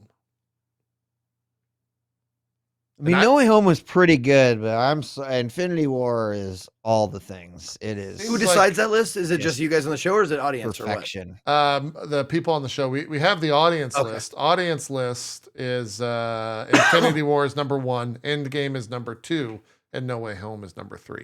See, I would probably be like Infinity War's number 1. The last 30 minutes of Endgame is number 2, but then you put the rest of Endgame basically like it's probably like 10 or 12 or something. Okay. And then No Way Home. But gotcha. Yeah. Incredible Hulk, for those wondering, is in last place, number 29. Well, it would be 30th with where we haven't put Black Panther 2 in here yet. So Eternals is also third to last. That would be that. Oh, I'm sorry. That's the aggregate score. But it's also true for our list as well. Incredible Hulk is at the end. Anyways, you can find all that over at mcucrew.com/rankings if you want to rank yourself, or just join us on the show tomorrow. Fun little shout out. That's that. Wait, JP, are you done with, are you going to keep going with One Piece? I wanted to ask you. Yeah, I'm on episode 16. I don't know if I'm going to tweet about it. I tweeted about it last night, and like 3 tweets were just like, well, just wait till episode 1000 when X happens. And I'm like, bro, the fuck is wrong? Like, what are you doing? Wait, are you watching dub or are you watching sub? You're watching subs, right? No, I'm watching dubs because I can't pay attention to 1,000 episodes. I know it's heresy, but 1,000 episodes of subs? Are you kidding me? That's too much. That's why I said the intro song sucks, because it sucks in dubs. It sounds like shit. It does. From the 1990s. So I read the subs though as well, because I have subs on, and the English dub is not 1-to-1. Then what the fuck, dude? Because it doesn't matter. Just switch over, watch like 3 episodes with the Japanese. I already like it. It's not like I don't have to like the show more. That's fair. I will swap over once I get to a certain number. I don't know what that number is yet. There's 1,000 episodes, Zeke, of this anime. 1,000 plus. So yeah. Are they all on? I'm watching on Netflix, by the way. Is every episode on Netflix? Do you know? I actually don't know that. Okay. I don't know if they are. We'll see. I'll confront the anime group, whoever that is. I loved your initial like little tweet of it when you're like, well, I'm going in, and then the next 15 tweet. I want to keep doing that all the way through like episode 1000, but again, people are just fucking spoilering on Maine. And it's like, I'm watching this show and you're just talking about episode 1000, and it's not even randoms. It's like trusted mutual follows that are just like, yeah, he's gonna be like that on episode 1000. So that kind of sucks. Yeah, that does suck. Yeah, that does suck. Anyways, spoil it. There you go. Yeah, maybe we'll bring you back when I hit episode 1000. I figure if I do 10 episodes a day, I can get to 1,000 in 100 days. Yeah.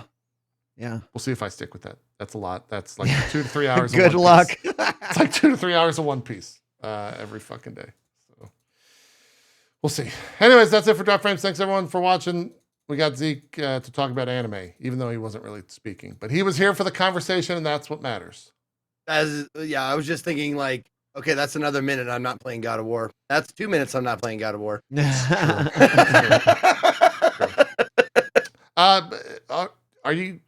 Will you be done with it soon? What are you thinking? I honestly, I doubt it. Okay. I'm not done with it yet either. And I'm 40 hours in. Yeah, no. So, yeah. I've got a long way to go, I'm pretty sure. What DM me where you're at on Slack right now. Tell me the most recent thing that happened story. Okay. Let's see. Just so I can know. Also, Co's gonna get a random Slack message and it'll be great. Before JP gets spoiled. Nah, Zeke's not past me. There's no way. Got it. Okay. All right. Yeah. You're not gonna be done by next week. No. Maybe no, 2 weeks from now. Maybe it depends. Damn. Anyways, we're out of here. Thanks everyone for watching. Peace. Bye-bye.